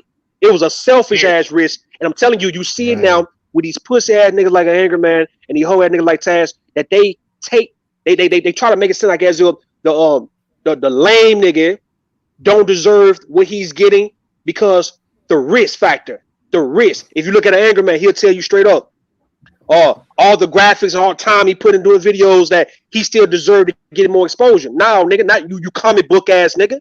You Marvel comic, you DC comic book ass nigga. No, that's not going to give you the same type of exposure of somebody else giving a total different message. You see what I'm saying? You don't think because you was an X Street nigga now you are into graphics Now all of a sudden, people supposed to come and kiss your ass. No, nigga. No, you complain and you cry about women all day. This is the reason why Jessica X and maybe Melody is not don't want to fuck with a miserable ass nigga like you. You see what I'm saying? Nigga ain't nothing happy about niggas like you. So I'm saying niggas don't factor that kind of shit in. Like, bro, folks don't want to be sad and be around sad, low vibrational, negative energy type motherfuckers, though, man. People don't want to do that. And yet that whole hood street shit, we past that. These women are getting past that. The older these women get, respectfully, they looking like, man, all right, they had a good time with the hood nigga back when they was 19, 20 years old, but they approaching 35, 40. They've already been there. They done that. Nigga, all right, so if you see somebody who look good like Melody or somebody who look good like Just X, just want to be around new guys because they've done that street shit already, and it's like this shit's old. Let them 19, 20-year-old girls come up. Let them do the shit now. Now, the 30-some-year-old women, they want to now look at somebody who's more educated, who's more logical, somebody who can show them something totally different than just hood nigga shit all day, man. That's the problem with black men and women. It's like we just so caught up with anything that's nigga, anything all nigga, like you all American nigga ass nigga, man. I don't understand that. And you get too old, 40 years old, 50 years old with the same mindset, and you want to still now discredit other people around your age who just say, you know what, I'm not gonna go that route. I'm good on that. That's all you. I'm straight. You get what I mean? Y'all got it. And just to kind of piggyback off you there, Rube, about what you said, and let's be real. The main thing that hood niggas, the reason why they cut down and hate is for clout to get at bitches that they feel they should have that another nigga shouldn't. That's the main reason why. Trust me, I've seen it. I've seen it all my life, man. I mean, I don't have either. That's facts. I don't. So yeah, but they gravitating toward over here and not over there, and that's the point. You ain't. That's the like, problem. YouTube is exactly like I said. You gotta look at it as a nightclub. If they over here talking with us the whole night, or talking with you the whole night on your platform, and they not over there, that's a problem. That's a problem. Triple X, that's a problem because deep down, like I say, these hood niggas who stuck in the hood, they don't want black women to do better, and they don't want black men to do better. Like they talk about how black women at one point would get pregnant for the Pookie and Ray Ray, but now if you seeing now black women are having interest in the guys who are not the Pookie and Ray Ray types, now that's a problem. You see what I'm saying? Like you see something that's the hate. That's the hate coming from the pillow talking, the dirty macking ass hood nigga, man. Now you complain about the black women who go around GameChanger now when you was complaining about these black women giving pussy to the Pookie and Ray Ray and getting pregnant and a nigga ain't doing shit for their babies and shit. All right, well now she may realize that if she gonna get pregnant, it need to be from a nigga like a GameChanger. It need to be from somebody who is quote unquote lame to the goddamn streets, who would be a better father. Because when you caught up in the streets, that take away from you being a great father, and that's just facts.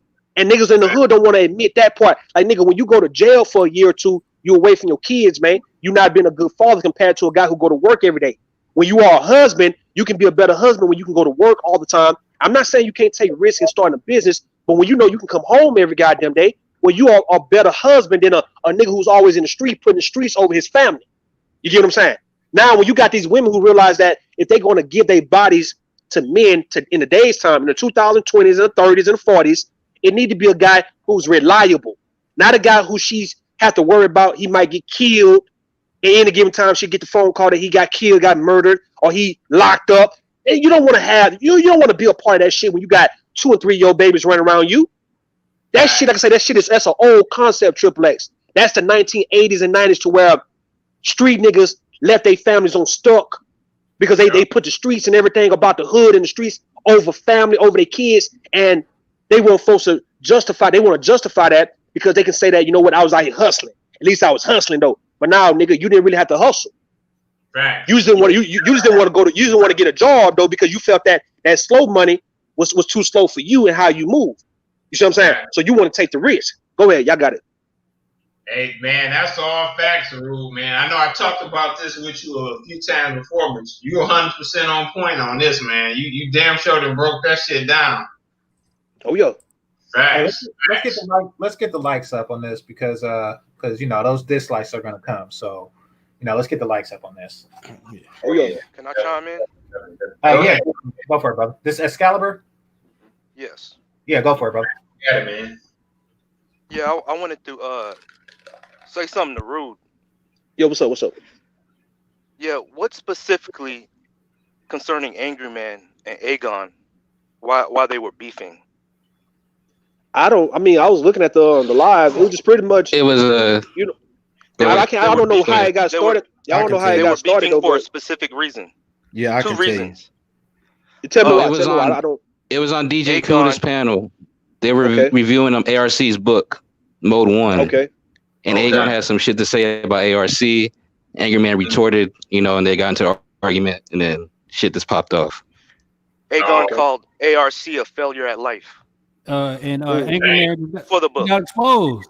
He exposed the nigga. He basically, when the beef was going, Aegon said that Angry Man was trying to be friends with Cynthia G, which he was, because he's a whole ass nigga and a fraud, and we all know that.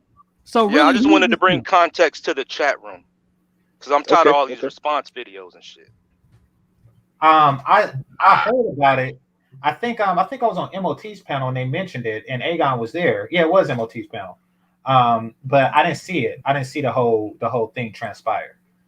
But I do know that from what I understand, Aegon was outnumbered and he held his own on Kuda's Exactly. panel. He did. And the point I'm making about that, Excalibur and everybody listening, if I would have said the same thing, all right, even though I don't feel that way about ARC, but if I would have said the same thing in front of Angry Man, he would never say anything to me like how he came at Aegon. You see what I'm saying? And the nigga, these niggas pick and choose who they want to address. Go ahead.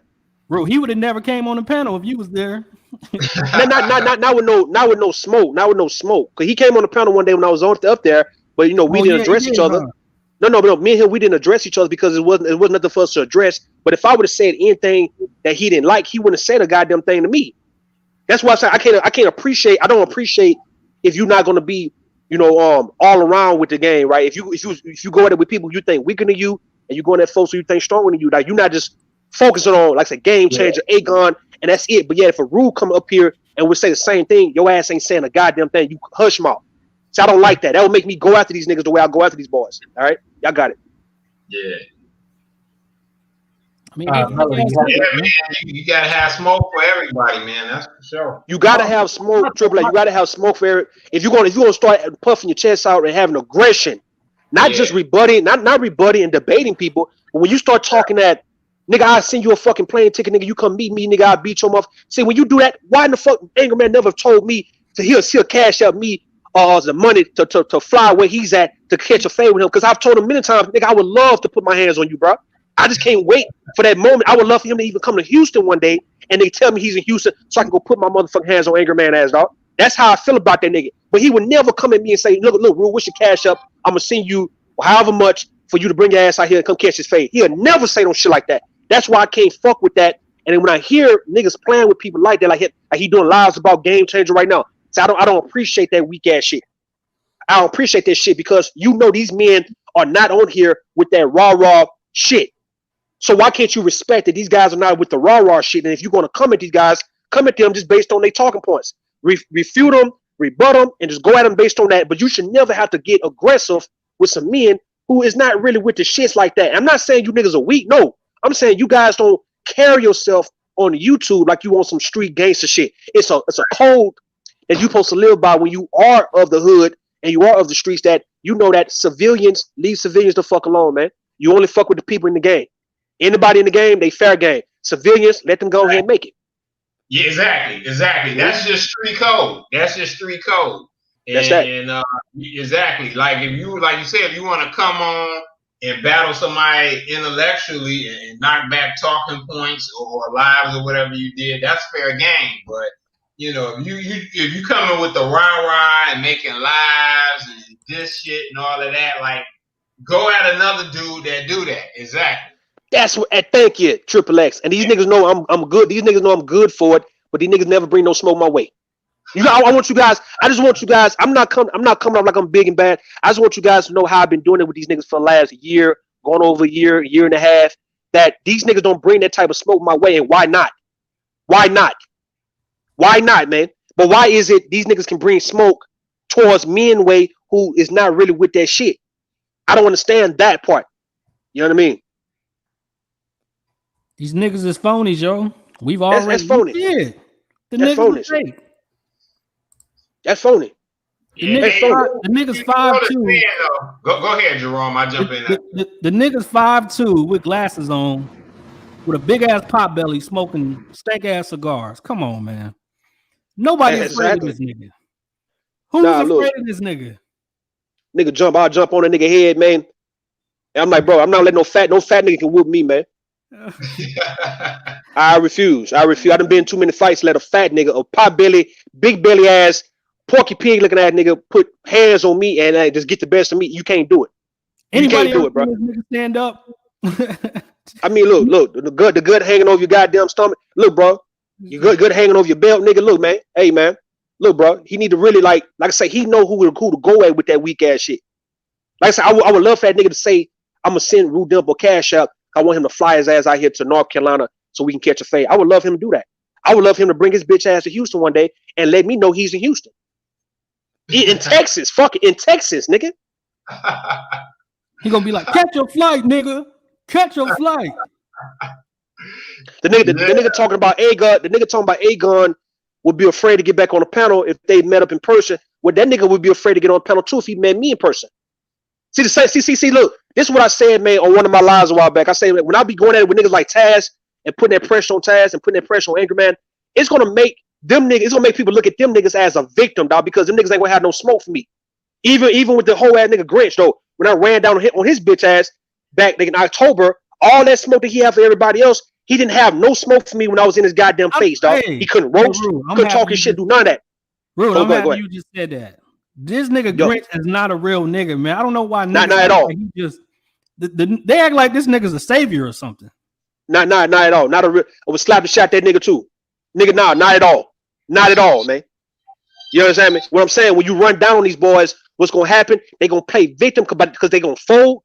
And what's gonna happen is people who seeing this shit, looking from the outside, looking in, they gonna start feeling sorry for these dudes, not realizing what these niggas was doing the whole time, and the reason why I have to do what the fuck I gotta do. You see what I'm saying? These niggas are actors, man. WWE superstar. All right. So I'm saying this. You know the saying. Right quick, fellas. Black. I know some people here got issues with Grinch, but he been cool with me. So you know, let's yeah. Okay, we leave that alone. All right. We'll leave that alone. Yeah. I was gonna say, you know the saying, man. All the real ones is dead or in jail, man. You know. So it ain't too many of them, or any real ones really out here in the game like that, man. So a lot of this stuff just for YouTube anyway, man. You know how it go, Rube. So DT says a lot of internet wolfing. Oh God. Exactly. So why DC do you think that one side is barking? Like neither side has bitten yet, but you feel that only one side is barking. I swear. Did he say what side, or he just talking about in general? I mean, no, but he was saying earlier shit like, you know, Army of Lames and shit. So we know what side he's on. Okay. I didn't see that. I got you. No worries. But yeah, it's just a bunch of vision. You had something, and we kind of just like, you know, bum rush the show. So I'm just listening. I'll just wait till final thoughts. I've already said what I needed to say. I've given my observations, so you guys can keep going. Okay. Well, shit. I mean, you know, Rude did have a lot to say on that, and yeah, I agree. But I mean, what it comes down to is some hater shit. And but GameChanger, by the way, just so you know, they're talking about you guys over there at his channel, so this is gonna get interesting. I'm just saying. You don't care about them lame ass niggas. Yeah. I seen he just dropped the live over there. Tell that nigga to exercise, nigga, with that fat ass belly. By the way, GameChanger, they got a picture of Steve Urkel. I think that's wrong, bro. Lacey, is that Lacey Towers in the chat? Too far, man. That is too far. The Steve Urkel picture is a little too far. Saying the wrong shit loud, Angry Man talking shit about Angry Man now. So yeah, I don't know what that is or mean, but you know, that's Lacey. But yeah, I don't think he understood. Okay, so here's what we gather. Rue was right in this regard, because this shouldn't be about nerd or lame or anything like that. The nerds versus jocks or whatever the fuck he's talking about from high school. But he's making it into that. Remember, this video is about, am I white knighting or did I white knight for Jessica? That's what it should be about. But he put his picture of Steve Urkel in the title, I guess, presuming that I'm a nerd, which I am. You know, I don't look like Steve Urkel or shape like him or anything like that, or at least not when he was a kid. But okay, you know, that's really all you got? Because like, I can't even, there isn't a thug or a Pookie or Ray Ray that I can associate you with. And that's because you have to be appealing to be an actor.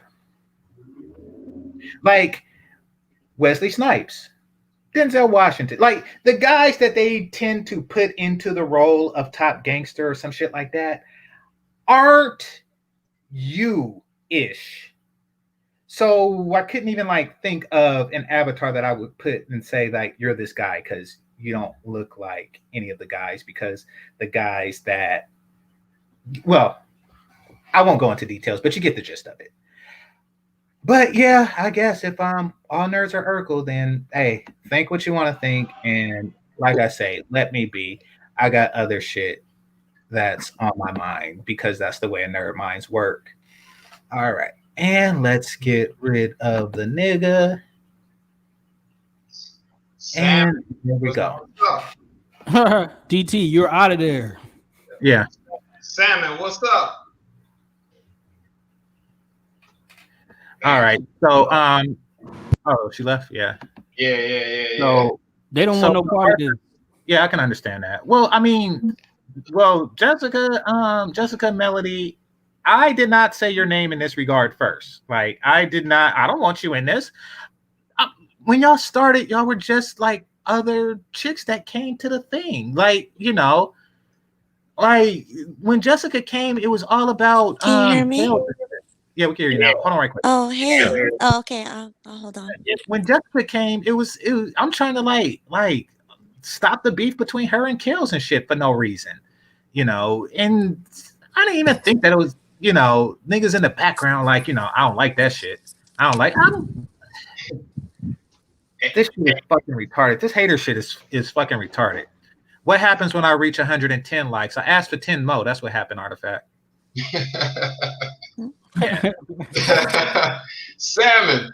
Hey, what's going on? Hey, what's going on, baby girl? What you got to say about all this? Nothing. I'm just listening. This ain't her topic of choice. Yeah, I don't like the drama. No, I hear you. There's always drama with frauds like these niggas, man. You always gonna have this. The Manosphere is drama. These niggas do this every year with a new crew. Next year it's gonna be somebody else. American black culture is rooted in drama.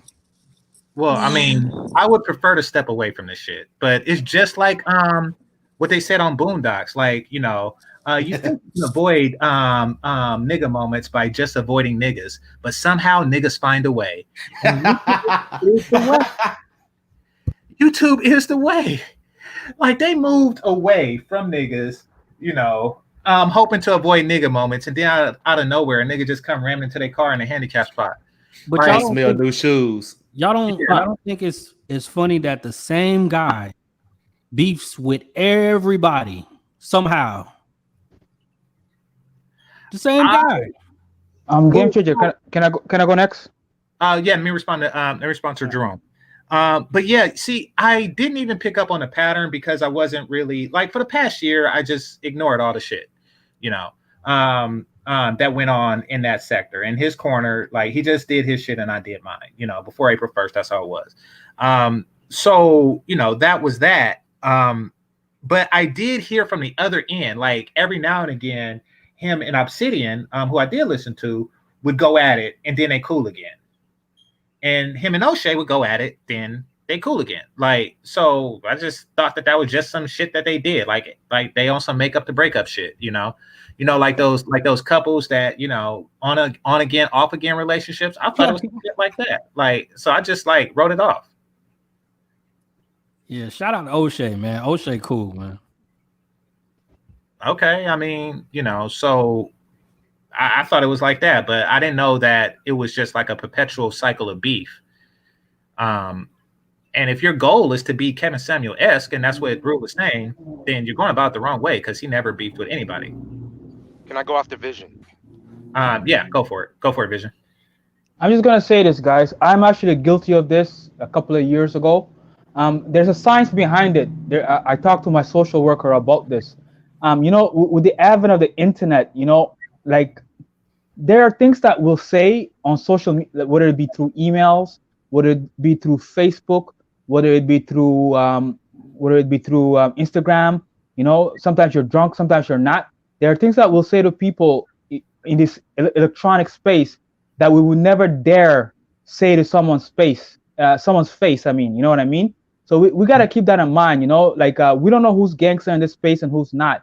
And sometimes you're gonna see somebody in the street and you're gonna get checked. You know what I mean? And by no means am I gangster. I'll do my best to stand for myself, but I'm not a bad man in this space.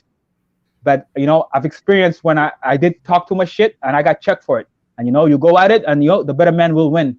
I've been on the losing end of a couple of those battles. So in this space we need to kind of chill, man. We need to chill with this, because say to the person's face, man.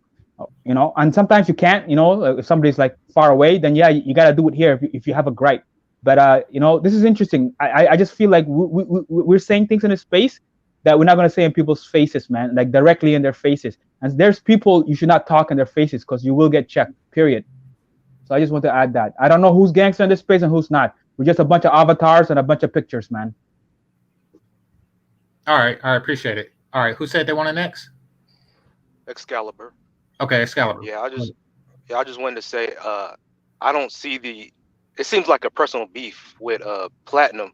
This space seems like it's an advocate for tricking, but doesn't Platinum Elite provide the tricked, the hoes? So I don't get that part. So I get what everybody else is saying, especially the females saying this is a blue pill space or red pill rage space. That's my only thing. And they also give females more wrenches than the males in this space as well. That was it. Okay. Yeah, the whole tricking thing. You see, it's counterproductive. I mean, I have a message. I always say what my mission statement is, and I just try to avoid the shit that's outside of it. Like all of this shit, the Pookie Ray Ray, the tricking versus game, all this shit is not going to get bitches to get sandwiches. It's not. Period. Like, no matter who wins the argument, they're not going to, take off their pantsuit, and put on an apron and get a motherfucking sandwich. It's not. We're on the wrong path to that reality. And so is the educated lame Pookie Ray Ray thing, I mean, it's really, that's counterproductive too, but just like you just can't avoid niggas. You just can't. Sister George, some of everyone is cooler than others. I mean, like that's just how it is, I mean, this isn't you still think that it's on some man-woman thing. It's not. It's not. Women can be niggas too, but when they're not, they're not, and I treat them accordingly. And apparently I'm a simp for not having an adversarial relationship with those. Like, I treat people according to their behavior, if I choose to treat them at all. It's not really a gender thing, but I mean, it's a gender thing when it comes to like who gets the sandwich and who eats it. Like, that's a gender thing. But all the other shit is just, come on now. It's like, do we really have time with this? It's a time wasting thing, and that's the thing. So it's like a fucking baby that want attention, and they just keep bugging you and tapping you and hitting you, and you think you ignore them and they'll go away, but the more you ignore them, the more they just keep doing this shit until you just be like, what? the fuck do you want? You know, it'd be like a little kid, like, you know, like daddy, daddy, daddy, dad, and you try to ignore them, but they just keep going. It's shit like that. That's Hey, sister. Hey, Sorry. I just wanted to make a quick point. GC, I absolutely agree with you on that. So somebody mentioned that some of the women have more wrenches than the guys, and I'm like, okay, some of the women are cooler than some of the guys, and some of the guys are cooler than some of the women. It's just what it is. That's all I have that to was say. me. Oh, okay. Sorry. What's up, Okay. Sister George? How's it going? I am doing absolutely wonderful. I am full, and I've been drinking Hennessy straight out of the bottle, so I feel great. Damn, And- you a thug. Yeah, hello, Empress of the Cuddle Sphere.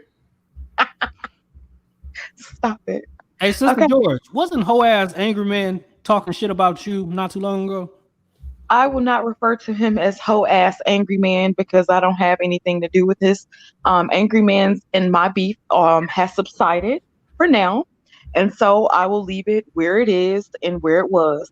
And so that's what it was because I've talked shit about him as well. So it is what it is, you know. Well, he is a hoe, but yeah, I feel you. Okay. Well, you guys have a great night, and thank you so much for having me. I'll talk to you guys later. All right, peace. George. Bye. Bye. Bye, Empress. So, Excalibur, I don't know if you, but your camera was just on. I don't know if you wanted that. Yeah, I know. Okay. I know. All I right. had my makeup on and shit. Yeah. Hey, what's up with that book review? You gonna do some book reviews, Vision? I know you got a lot of books over there. I've slowed down reading. Not anytime soon. In a couple, maybe a year or two. I've actually slowed down in my A+ and Net+, so I got to get back on that. So there won't be any book reviews anytime soon. But I do have plans for what books I'm gonna do first. It'll be Post-Traumatic Slave Syndrome by Dr. Joy DeGray. That's the one I'm reading hard. So Vision, did you are you following that other advice I gave you behind the scenes? Well, man, we'll talk about it when the stream ends because there's anger management starts on Monday. They're going to be doing it through Zoom, so that's the one I'm going to be following through. The who? Anger management starts on Monday, tomorrow, through Zoom. Yep. So going back on that, and then AA we don't know yet. They're doing that through Zoom as well. All right. So yeah, I said everything I need to say on the subject. So you know, unless anybody else have anything, I could do final thoughts and shut down. Nah, we already exposed this fake fraud ass nigga. You know what I mean? He's a hoe ass nigga. DJ Cooler's a hoe ass nigga because he let Angry Man come on his panels, call him and his guest bitches. Because you know they is his bitches. Who else do I forget? Yeah, Ty City, you a hoe ass nigga. We know that. Fake ass nigga. Kendra D, you an old bitch. We been knew that. Who else? Anybody else? Hey, my views and opinions don't match what this nigga's saying up here. That's all I gotta say, and I'm gonna jump off and go listen to what this nigga Angry Man is saying. They made sidewalks, man. They made sidewalks. What you mean? That's what they made sidewalks for, man. You ain't gotta walk with me. Okay, I got it's cool, man. I know all your talking points, Jerome. All right. Appreciate you, Excalibur. So is that the end of your list? I mean, I know you got some more, man. Let me see, man. Nah, He man. don't forgot. He ain't got it on him right now. I think, man, these niggas just hating on you, GC, man. It's something bigger than this. You know what I mean? Well, Rude explained it well. Yeah, no, I think it comes down to exactly what Rude said, like GameChanger is saying. Right. And I suspected it. That's why I did that whole, that School Day skit in the beginning. But I'm like, it really shouldn't. I mean, it's not that serious at the end of the day. But like, there are a lot of like educated dudes on the other camp. I think a lot of it has to do with like your stance on like the niggadom shit. Like how you say you don't stand with niggas and you're against all like nigga shit. Mm-hmm. It kind of puts you at odds with like some other people. No, and I am. So my catchphrase is I'm not with these niggas. Should that? I mean, are you with me? Like, were you like pining for my company before that? Like, you shouldn't really care. Like, if they were like, I'm not with these nerds, all right, you know, like I would. So, what's the, you know, because is that what it is for real? I think so. Like they kind of position you as kind of like the white dude in like blackface, basically. Yeah, I agree with that. That's the way I'm seeing it. Yeah, Starscream, you nailed it. Okay. I mean, call it what you want. Like, I mean, if this is the way you're gonna behave, then like, and there's white dudes who I wouldn't be with if they behave like this. I'll be like, what the fuck? Like, you know, because there's no progress. Like this whole thing was a waste of time. How long was this video? Too damn long. It was a long ass waste of time. So, you know, like we're not moving anything forward with, right now. You know, so is what it is, and that's the problem with niggas. Like, you know, you bring them into anything, and it stunts the growth of that. Now, a person can choose whether or not to be a nigga. I mean, and if you have like that big of a problem, then you could just like not be a nigga. Hey, Game Changer, can you show that video on my channel of DJ Kuda using game? DJ Kuda using game and failing. Okay, I'll check it out. Yeah, I'll check it out. So I can't copy and paste from StreamYard. Oh, okay. So that's why I can't. Yeah. I just put it in the chat. Did you see the latest MOT video on Manosphere 4.0? No, I didn't. Because when he was doing that, I just got back. Look, I just got back. I just got back to Cali today. So I did a stream last night where I just fell asleep and Complex Design took over. And then when I woke up, it was there. But I'm gonna check it out. So I'm behind on. Yeah, you should watch it. He's basically explaining that like Manosphere 4.0 is basically like the end game for all the Pookies and the game coaches and shit. They're trying to basically reset the conversation to before Manosphere 1.0. Like they're trying to eliminate all progress altogether. So I mean, and that's why, you know, like, look, it's not even personal. I mean, I know there's dudes here like, you know, like let niggas bleed and shit like that. It's like, look, I'm not with y'all because like if you're doing anything, you know, that's like detrimental to society, then why in the fuck would I try to build a society with somebody like that? Like real talk. And it's not personal. Oh, okay. Oh, perfect example. Everybody here seen 300, I'm sure, except Melody. But everybody else seen 300. When Leonidas told the Hunchback, you know, you can't kick it with us. It wasn't personal. Right. Like he didn't hate him. He didn't hate him. He didn't kill him. He didn't say your mama should have killed you when you were born. It wasn't even personal. He's just like, look, you're a liability. Your heart's in the right place, but you're a liability. You can help this way. Nothing personal. And that's all when I say I'm not with these niggas, that's all that is. Nothing personal, but you have a track record of destroying communities. I can't bring you along in the effort to build one. Period. And the fact that you still consider yourself a nigga means that you're not going to stop trying to destroy shit. So, you know, is what it is. Like if you came like rude, like, you know, I used to be on this, but you know, now I get it, or I've grown since then hey, all good. But if you come in like, you know, I'm still on some nigga shit, I'm gonna continue to promote nigga shit and, you know, and advertise, it's like, nah, I can't do that, you know. Like I came from like that camp. I was like watching from the clouds for years. Mm-hmm. And from like their perspective, they're more on that pro-black. That's kind of like their foundation or the paradigm they work from. Like all black people are redeemable, and you know we got to fix the system to fix Pookie, all that good shit. Right. See, this is some nigga shit. This is what I'm talking about.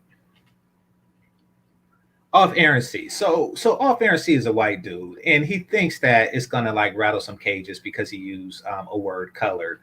Which, you know, just because of Not just because of the time period that it came up in. It's supposed to like rattle some cages and shit like that. But really, everything that came after colored, like, you know, black Afro, that's just more liberals just changing the thing. I really don't give a shit about this. So even though you're attempting to provoke, it hit the wrong target. But that's a nigga thing to do because it's an attempt to derail a conversation. You know, a productive conversation.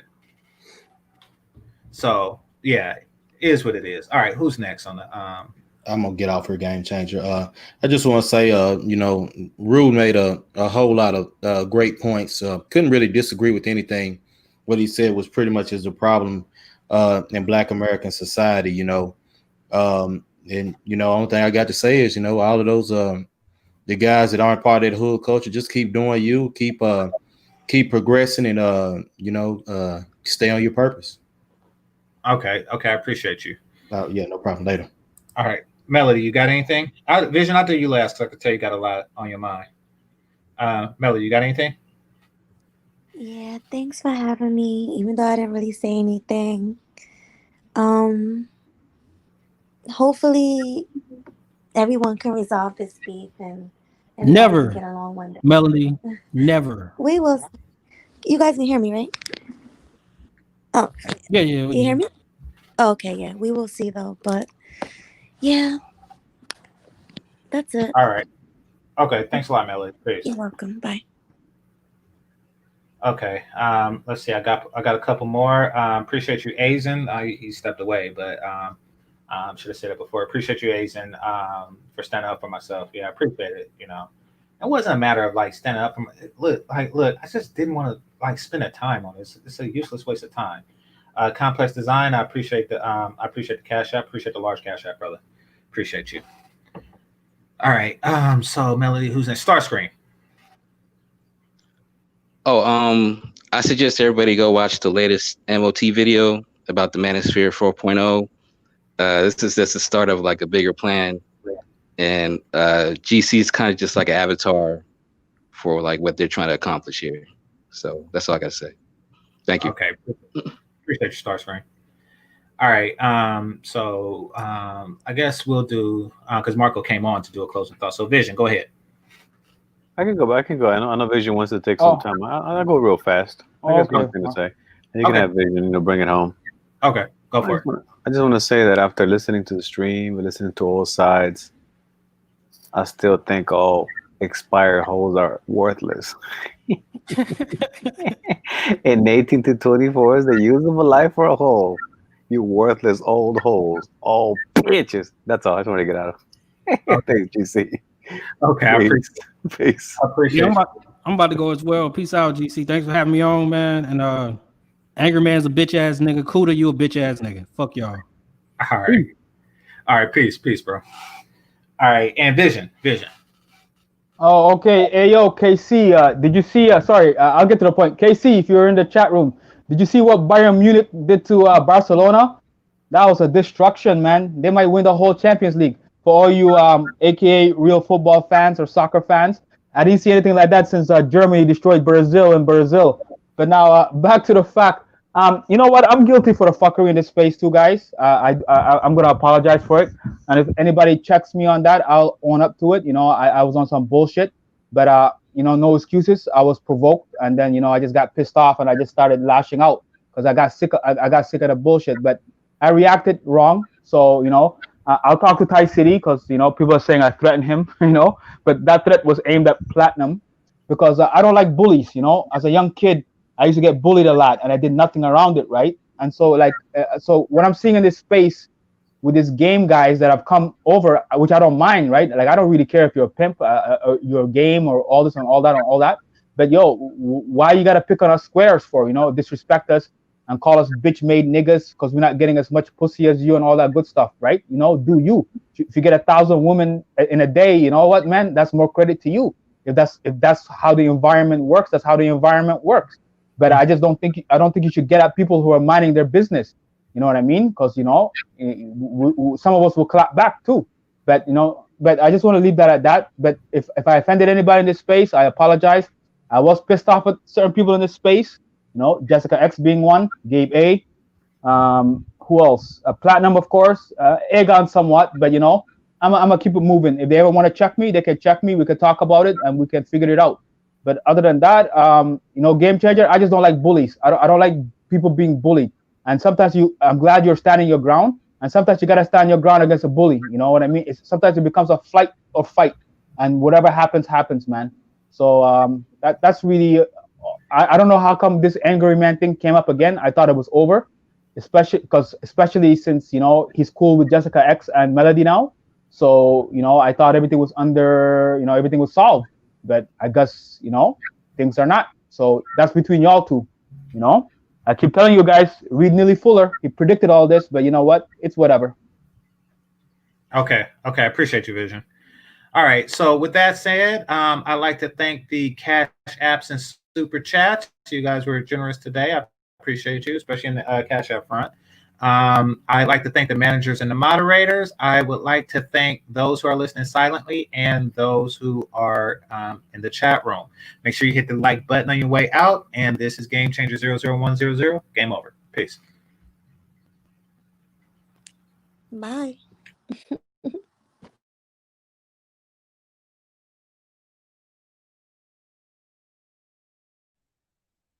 I guess everybody's gone. Peace out.